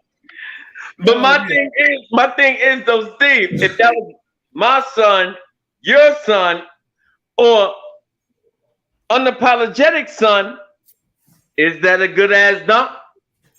Hell yeah, that way it is. Yeah. You know what I'm saying? It's not as hype. It's not as hype and it's not as promoted as him being Bronny. Yeah, Nah, Junior. that don't go serious, man. We are really setting ourselves up. We are really setting ourselves up, Steve. Unapologetic. Yep. We are setting ourselves up. We're about to watch. No, we are watching Bronny's rookie year. Huh? Yeah, that was hard. That was hard. That was hard. Nah, he's not 6'8", son. He's not 6'8". No, his speed. 6'2" at best. Straight speed. He got a lot of speed. How tall is Bronny, my guy?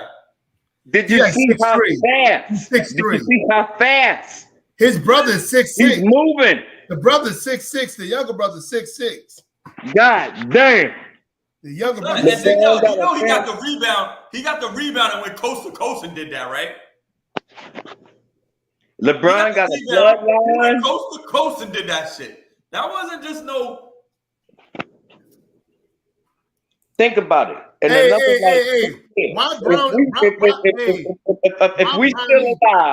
If we still alive in the next 2 years, we are watching LeBron James Jr. rookie year. Hey, why Bronny look like Johnny Gill? he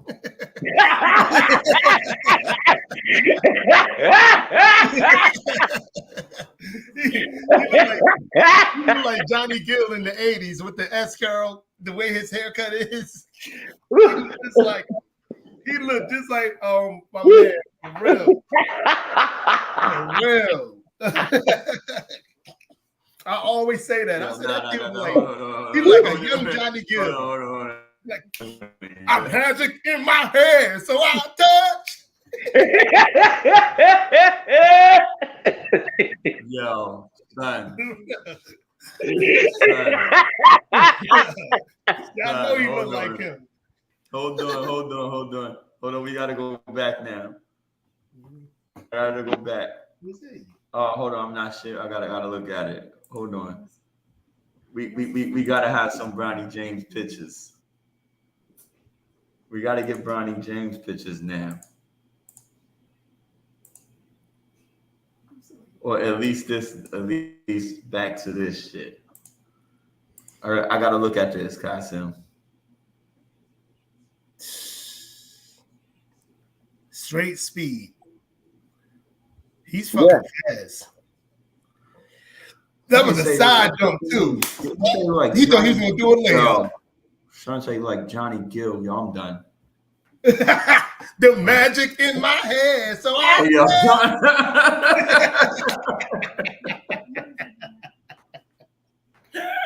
Yeah. Yeah.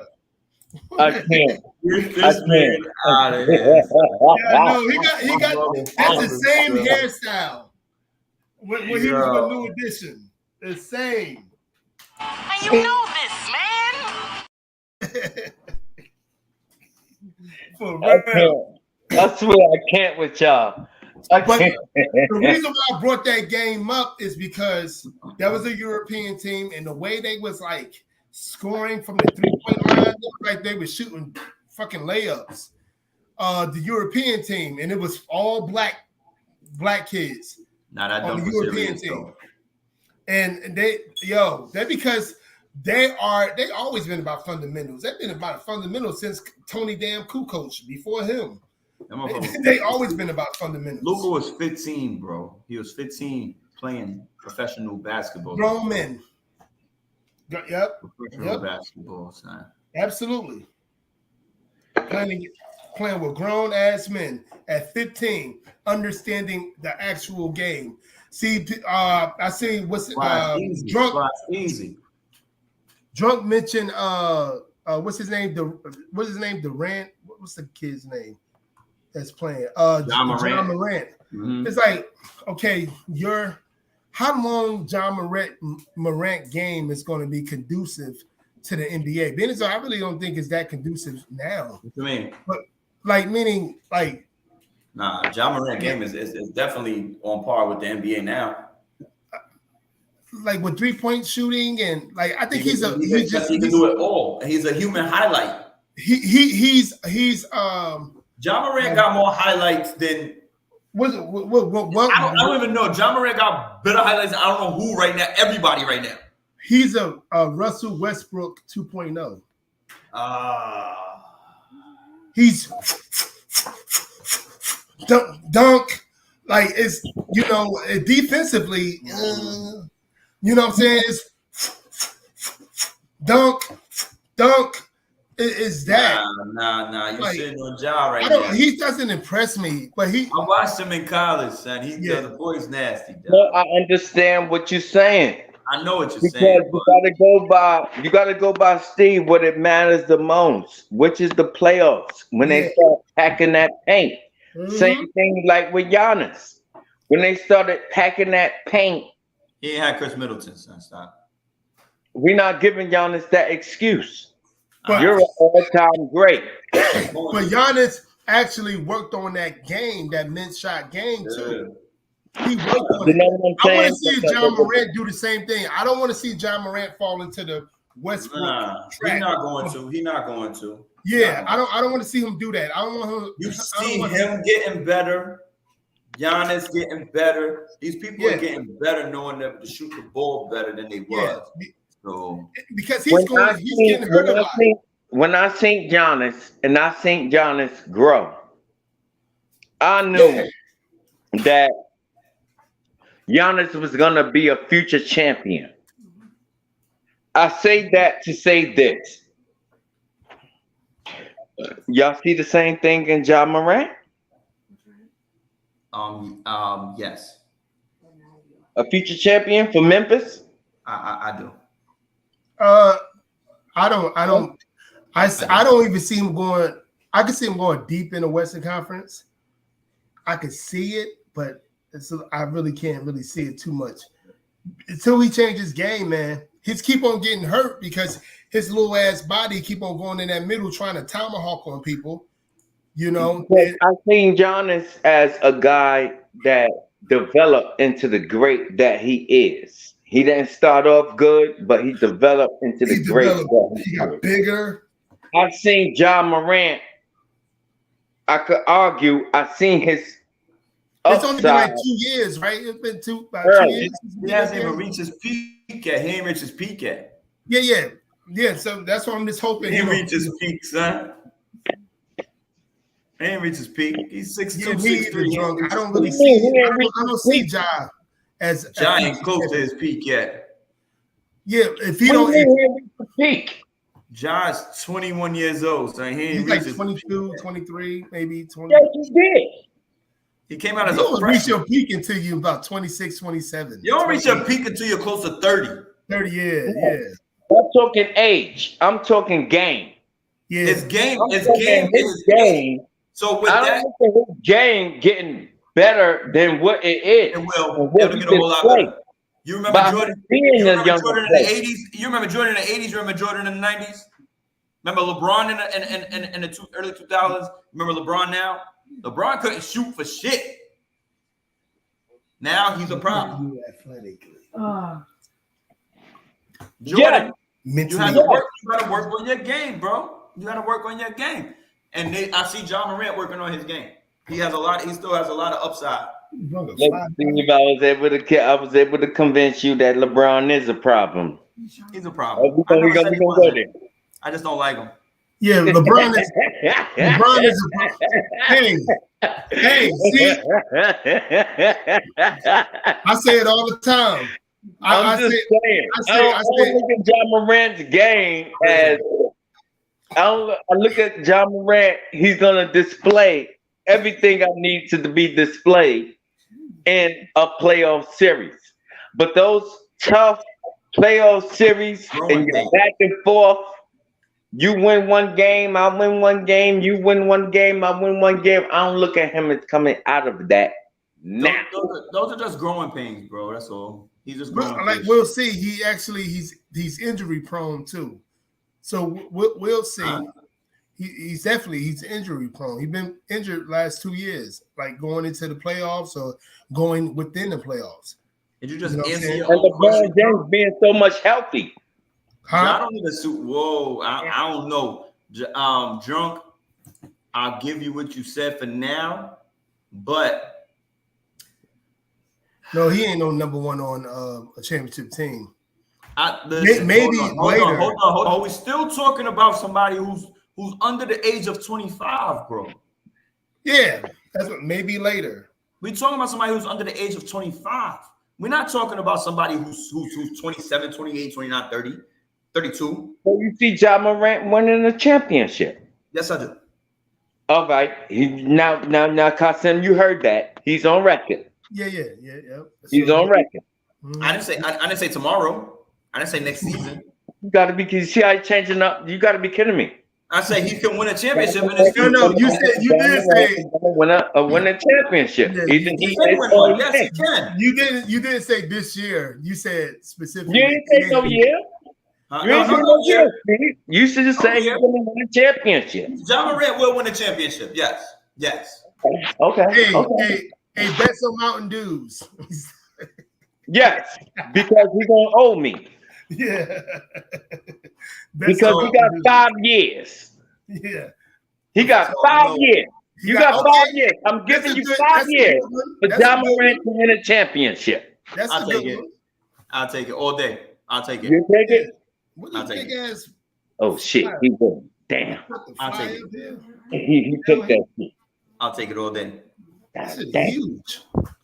God damn. Yeah. You said 5 years. 5 years, that's easy. Ja Morant get a championship in 5 years. Super easy. He might get it in the next 3. Do you think Russell Westbrook at his time when he was 22, 23 in 2012, I believe, you think he was better than Ja Morant at that age? Yes, he was. That's Me tough, too. but I think He was. Russell Westbrook was a different problem. Yeah. Russell Westbrook was a complete different problem. As a matter of fact, I wasn't even worried about, believe it or not, Kevin Durant when they played against Miami. I wasn't worried about him so much. Russell Westbrook, I was worried about him because Dwayne Fruitball Wade. Oh God! You didn't know he was a football at the time. I'm sorry. No. Hold on, not here. No, Kasim, that means Kasim watched those playoffs. That means Kasim watched those playoffs. Here. When Russell Westbrook went up against Dwayne Wade and how Russell Westbrook was busting Wade ass. Yeah, he was. Listen. And that's who I was afraid of. Busting his ass. That's what I was afraid of the most. I have to say, I did do it on the show. I did the ways that LeBron won championships and OKC. They was up 1-0. Kevin Durant scored 5 points in a row. He came down. He got fouled on baseline by LeBron. They never called the foul. Yeah, you showed that. Down by 2. Kevin Durant was on fire. Yo, he was going to go to the free throw line and make those 2 shots. And they was going to go back down the other end. And who knows what's going to happen. That was a tie ball game. We don't know what's going to happen. But they didn't call the foul. He missed a shot. They end up going to the free throw line. And that whole shit just changed. Imagine if OKC goes back to OKC up 2-0, bro. Yo, I mentioned that to my best friend. He's a LeBron. He's a LeBron. He's a LeBron super fan. And when I mentioned that, when you was a couple of weeks ago, probably a little month ago, when you put that video up and I showed him that, he said, "But what you mean?" I was like, "Yo, hey, I'm a LeBron basketball fan. I believe LeBron is my favorite player out of all NBA. You know, being as though I don't like him as an individual because I don't like what he be promoting. You know, but that's me. Whatever. You know, I like him as a player. I'm glad he's doing very well. But at the same time, when I saw that, you know, I'm not biased over LeBron. My best friend and many other guys I know very, very biased over LeBron. And I'm like, look, this could have been a different type of series. Could have been. And he like, I don't give what you talking about? He ain't foul him. Yo, let's show you again. Let's show that you shit again. Was clear. Yeah. Let's show you again. Like we was about to lose our friendship for 30 years. You know? Like for real. So, but yeah, man. I never noticed that until you said something about that. Yes, sir. Yeah. His mid-range game was like, what's the dude that I was talking about a couple weeks ago? goddamn, he played for the New York Knicks. Carmelo?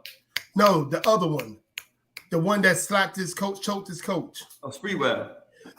That's Westbrook had that mid-range like Spreewell, that 8-foot shot, and you know, off that first step, like you ain't stopping it. He's 6'3", 6'4", and you still ain't stopping it because he's so fast off the damn ground and hitting that. I remember that Westbrook doing that shit. I was like, golly, it definitely was lethal. I think he was averaging, how many points he was averaging in that series? I'm not quite sure. Let's just be in the high 20s. Yeah, man. He was in the 20s and 20s and 10s, like, and rebounding like a motherfucker. Yeah, he was running circles over Dwayne Wade. Dwayne Wade ain't started doing his thing until probably the last 2 games. He started really getting them, for what I can remember. What we're not gonna do though, we're not gonna talk about Dwayne Wade like that. Mm-hmm. Yeah. We know he's a fruitcake. We know he's a fruitcake, but we're not gonna talk about Dwayne Wade. Dwayne Wade is serious, my nigga. Like, who you say top 5 2 guards of all time, my nigga. Like, yeah, he top 5 in other things too. But I'm gonna leave that. Yeah, but whatever, nigga. I'm gonna leave that alone. We take that for another show. Yep, that's a show. That's a show. Another show, son. Yep, that's another show. That's more content. I had some people I wanted to put up here. I don't know how it's going to work out, but if I put this up here, and then what I'm going to do is I'm possibly going to have to go back and figure something. Damn, he averaged almost 30 points a game. Yeah, that's what I say. I say he was in the high 20s. Like, yo, listen. So I'm gonna put this up here. I don't know how this is gonna work out, and then because I had a love and hated to date it for this, and I wanted to do it in a different way, but I don't know how this goes. So I'm probably gonna end up doing it different anyway. So we'll see what happens. But I want to show y'all this shit. If y'all can remember, it's kind of a y'all must have forgot situation.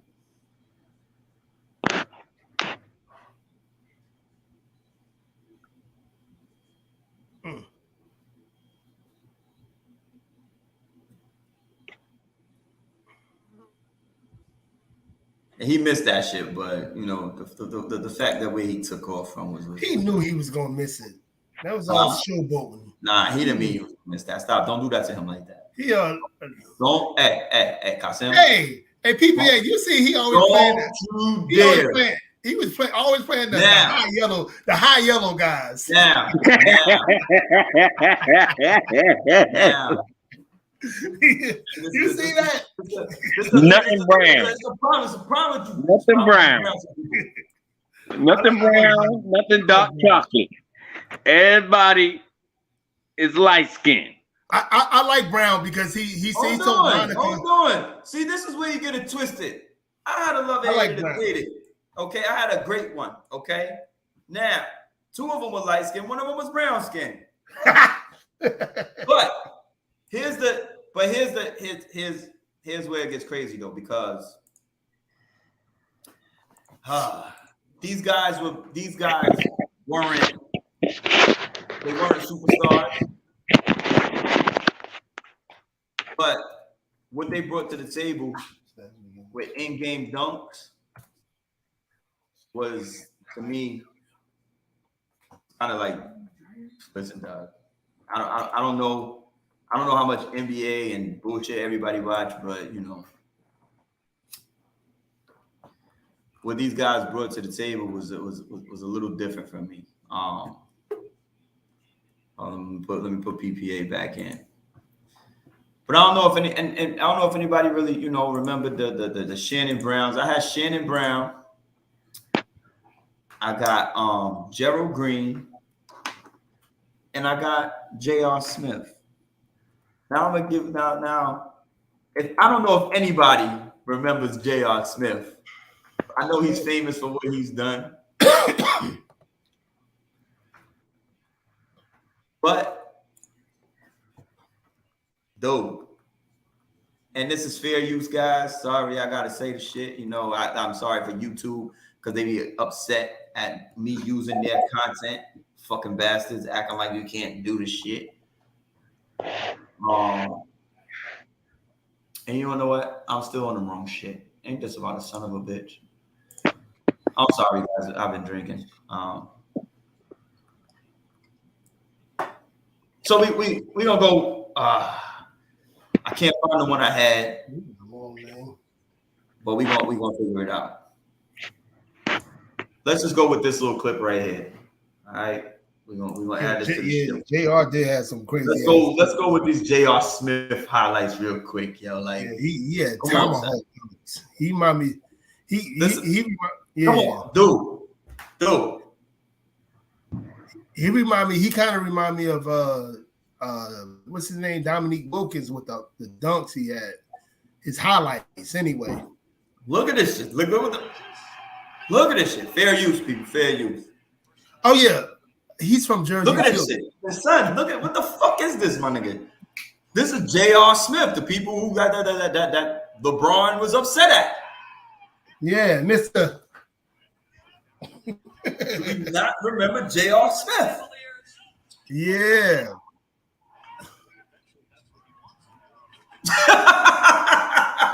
And yo, you mean and J.R. Smith is actually a really down to earth guy too. You meet him in person, he's down to earth. Look at that shit. So I met him like 3-4 times. What do you want to do? You feel what When he was with Denver, he had several great dunks. I mean, listen, I don't watch. We can watch him again, like, cause it's what he do. Fair use, everybody. Fair use. You gotta keep saying the bullshit, but they be flagging us with the bullshit. It's your fucking shit. And that fool always been high. Like, who cares who's there? Yeah. I don't know why people. I don't. Come on, man. I don't know why Denver Nuggets had a lot of yo, good dude. Like, Carmelo, Iverson, J.R. Dog. They had a lot. I think they had Lawson at one point too. Kenyon Martin. My favorite. He's actually my favorite power forward, being as though he's not the best. He's just my favorite because I love the way he plays. Son, he could barely move at that point, and he still caught that dunk. Yep. Look at this shit. How does this make sense to anyone? How does that make sense to anybody? I got you. Come on, Doug. Come on, man. Oh, that's a good drunk. I like that. Clay Thompson or Ray Allen. Oh, I like that. Do we not see? Come on, son. Look. Come on, man. He did. Woo. J.R. Smith was he's very disrespected. Like, this is what I mean. Like, that's just dumb. Oh my God. Like, that's just dumb, son. I don't think I've seen a better in-game dunk. Like nigga, he just did a real. Look at this shit. Next time, if we ever do a 21, if we do a 21, I'm dunking on PPA like that. Come on, man. That's just crazy, bro. Getting on. Wait a minute. On the Bucks, but hold on, we're not even done. We're not gonna be talking about J.R. Smith like he's this all-time fucking great. We just talking about the dunks. He ain't all the time. He is not. No, we not. But so what we do is, so this is what if PPA, you've been on the show for I don't know how long already. I don't understand why you haven't picked up the vibe yet. You know, I do not always go with the all-time greats, my guy, because this is a y'all must have forgot situation. You feel what I'm saying? Like, people, a lot of people have forgotten about some of our mid guys, the guys that these guys are great too. These guys are great too, but they're not superstars. They're not superstars, bro. They wasn't the superstar. These guys were great players, like, but they're not superstars. There's levels. There's levels. There's levels. There's levels, son. There's 13 spots on the roster, bro. There's 13 spots on the roster. Like if you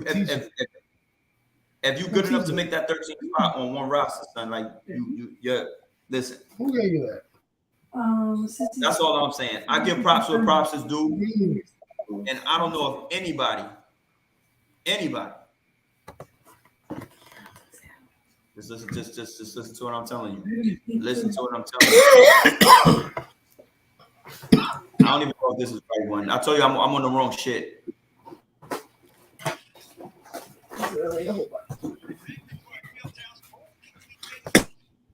We not watching that bullshit.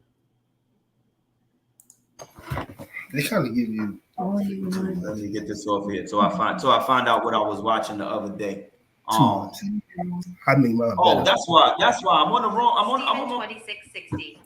Huh?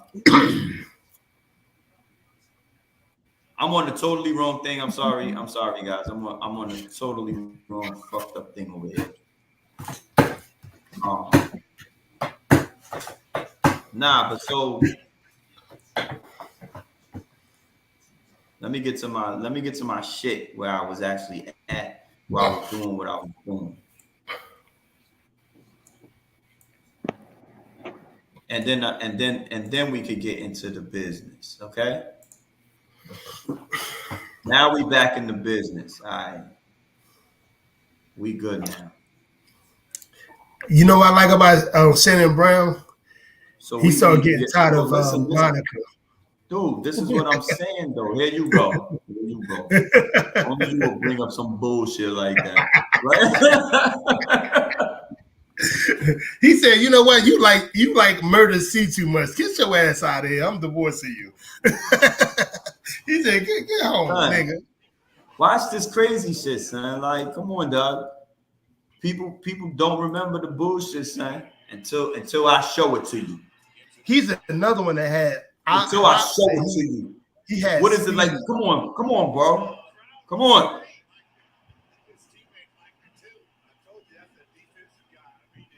Come on, Lamar Odom, Kobe, Trevor Ariza, Paul Gasol, all of them. Come on, son. Lamar said, I gotta smoke that.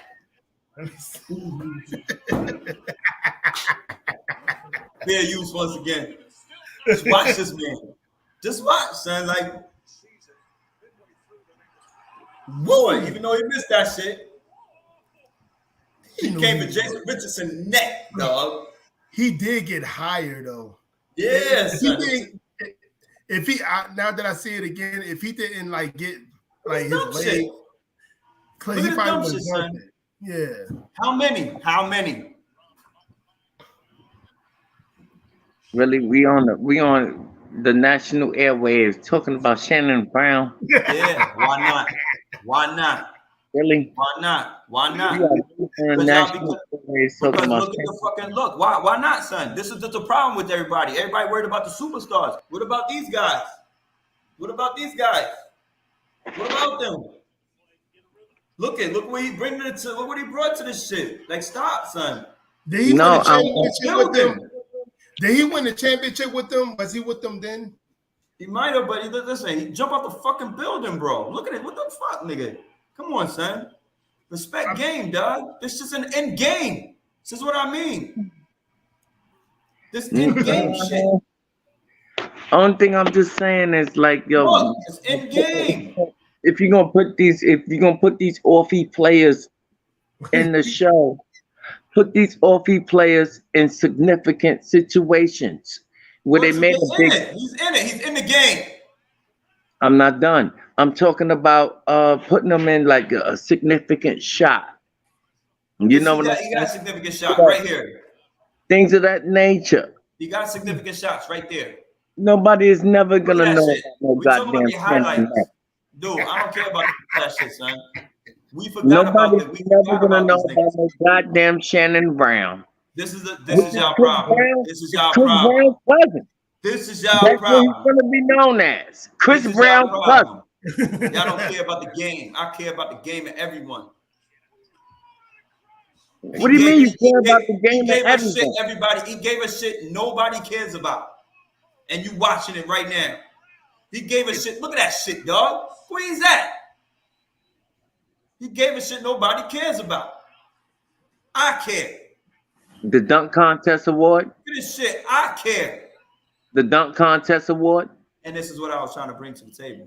When did he hit a significant buzzer beater? He had one hit a couple. He just seen him in a half court shot. When did he grab an important rebound or made an important steal? Same time Trevor Ariza did. Same time Ron Artest did. Stop. You know, like how you talk about that Gary Payton, the second fella, things of that nature. Son. I don't. Do me a Shannon favor. Brown is a highlight. Do me a He favor. made highlights. Do me He a made favor. highlights. Do me a favor. You come up here, don't come up here with that bullshit, son. This is the problem. Everybody forgot about these niggas. And this is why I do what I do. Y'all must have forgot. This is what I'm saying. Of course, you're not gonna son. There's certain shit people bring to this game. Not nobody that forgot about a Shannon Brown. These are the fillers. You're not gonna be mad at nobody that forgot about a Shannon Brown. Why? These I get I'm saying I get Mitch Richmond, players like that, Rod Strickland. I get it. What do you mean? But Shannon Brown, nobody cares about remembering because they don't care about remembering them. I do. It's called remembering. And when you're remembering somebody, nobody on the history of the face of this earth in the NBA career is gonna remember a Shannon Brown, Chris Brown's cousin. Hold on, you ready? What's that say? Low key, that guy. Very low key. Listen, this is the problem, and this is why I do what I do, and you people can sit there. Because guess what? I remember these people. There's nothing wrong with that, but nobody is nothing. I'm just telling you. It's the ill part. Here's the ill part. Y'all don't even. I remember what they brought to the game. Do y'all? No. That's what I'm saying. Sometimes y'all don't give a fuck. Y'all don't care about the little people. Y'all don't care about the little people. I do, because I'm a little person. You're not a little. Nobody gives a fuck about. I'm a little person. Nobody gives a fuck about, son. No, you're not a little person. You're not a little person. You have sports knowledge. Mm-hmm. You have sports knowledge. And by you having sports knowledge, why bring up somebody that nobody's gonna remember? That's why. My thing is, why would you bring up a Shannon Brown? Really? Shannon Brown? Why not? Shannon Brown? Did you not see his highlights? Those are all dunks. Where's the significant shots? Where's the big time shots when it mattered the most? Nobody cares. What was it? What do you mean nobody? Somebody would care about those than his dunks. Let me ask you a question. PBA, was that fast break dunks or just dunks? So you asking? Hold on. Let me break this bullshit down. You asking about significant shots, right? How many highlights I'm gonna get of Steve Kerr or John Paxson? The San Antonio Finals. How many highlights am I getting of Steve Kerr or John Paxson? I'm telling you, the San Antonio's Finals and the Chicago Bulls Finals. How many? There's not a highlight reel package for them.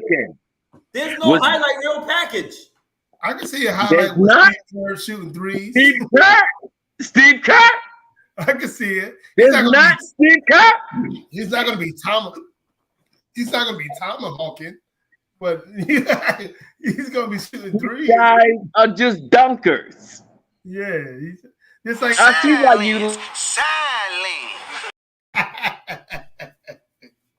You see why he like Gary Payton II the way he do? Yeah. Don't think you applying yourself, Smokey. Whatever. That's why he did. That's why his 10 points mean 30 to you.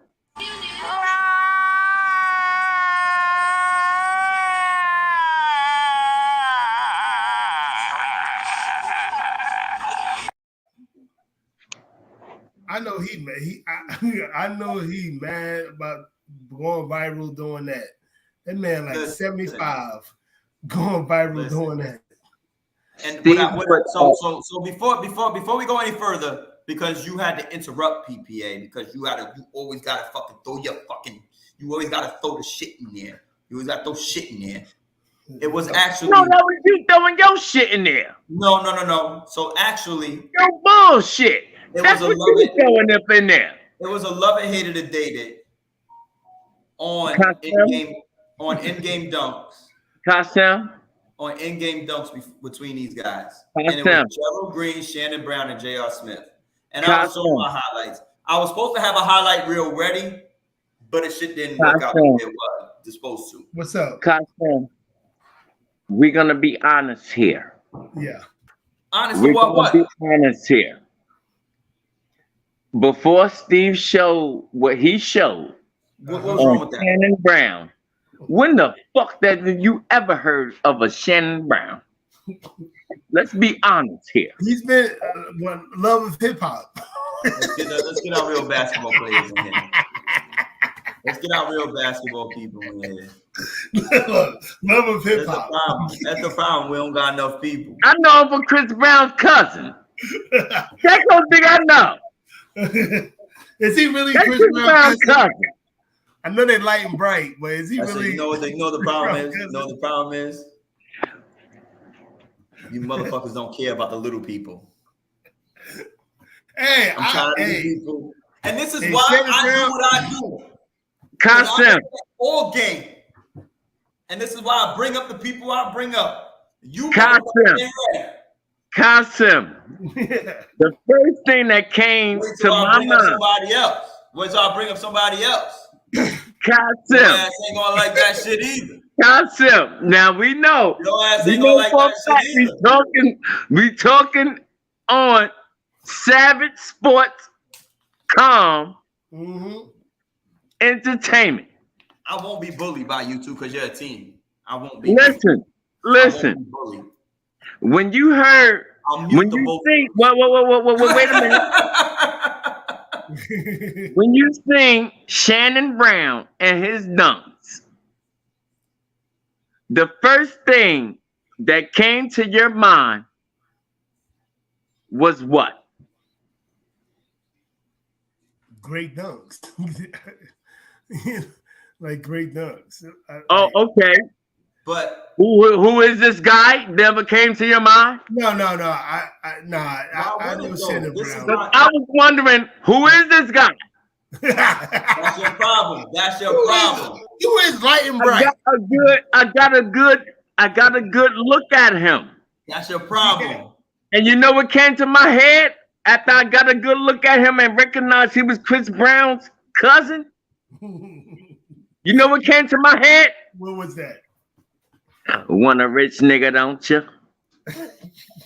What the hell? And your nigga can't do nothing for you. Nothing for you.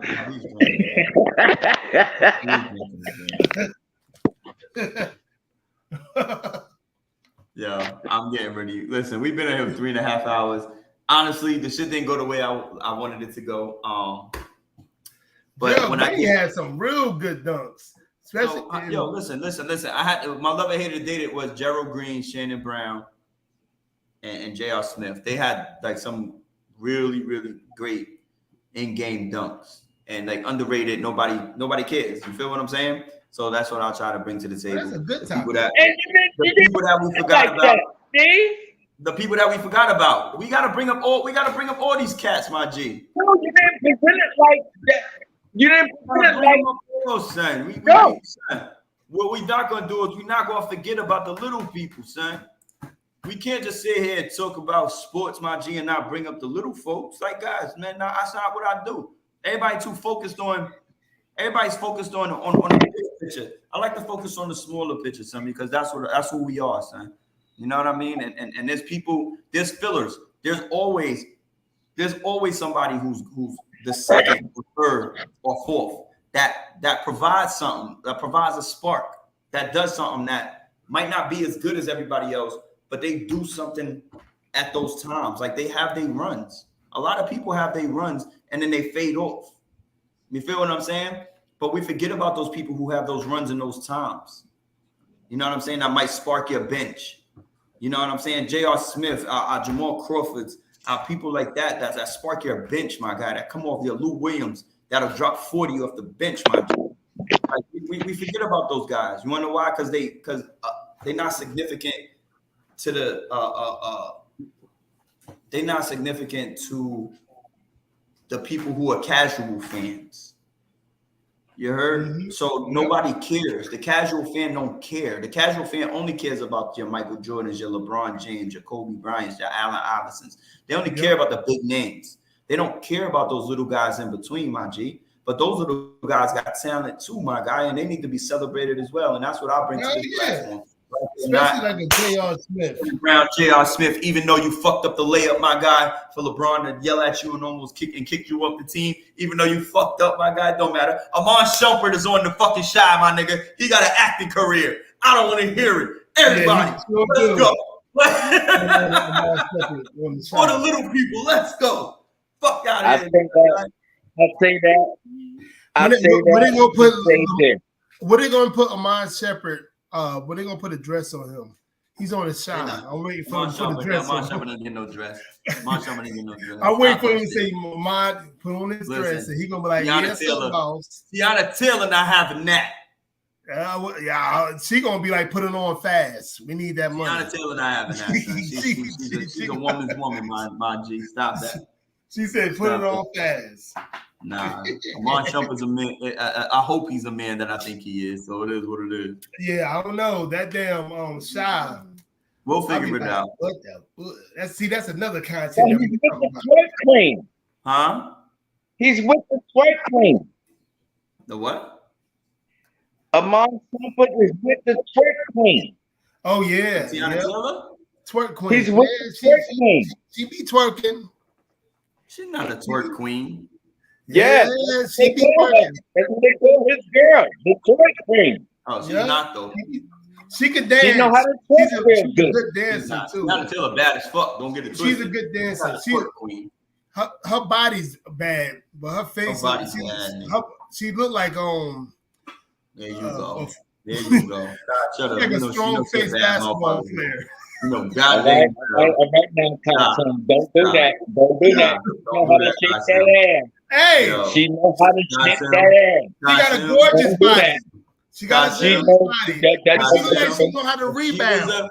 If you were single and she was available, she would be right next to you. Yeah, but I'm like, look at my strong. Hey, I'll be like, look at my strong face girl. If she decided to say, I like you, she would be sitting right there, right now, in this fucking goddamn shit. Look at my strong face. I'm not talking that on the sports show. Okay. I am not going to talk nasty on the sports show. Already ruined the whole on some real world. The way she shake it. All right, that's for BSOB. Hold on. Oh, wait. I gotta get you up off of here, son. Like, I don't know. All right, cool. You back. You know, doggone well, she got a football. She got a running back face. She got a running back face. Taking all of that. But a club head. I'm taking all of that. Yeah, I agree. I'm gonna take all of it. Just like Amon Shumpert did. Give me you need this ring, bitch. You need this ring. Got you. Hey, wait. Before we go. She got an ass that shakes like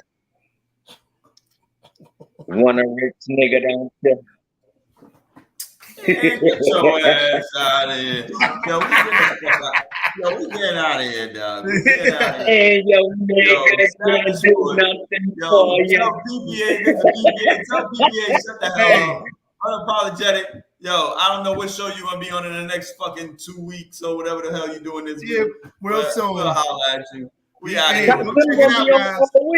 They done fucked up the whole goddamn vibe, but somebody else fucked up the vibe too. It is what it is.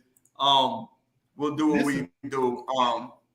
Let's go next week. We'll talk to y'all later, man. Yes, indeed. Y'all be easy. Y'all be easy. Yes, indeed.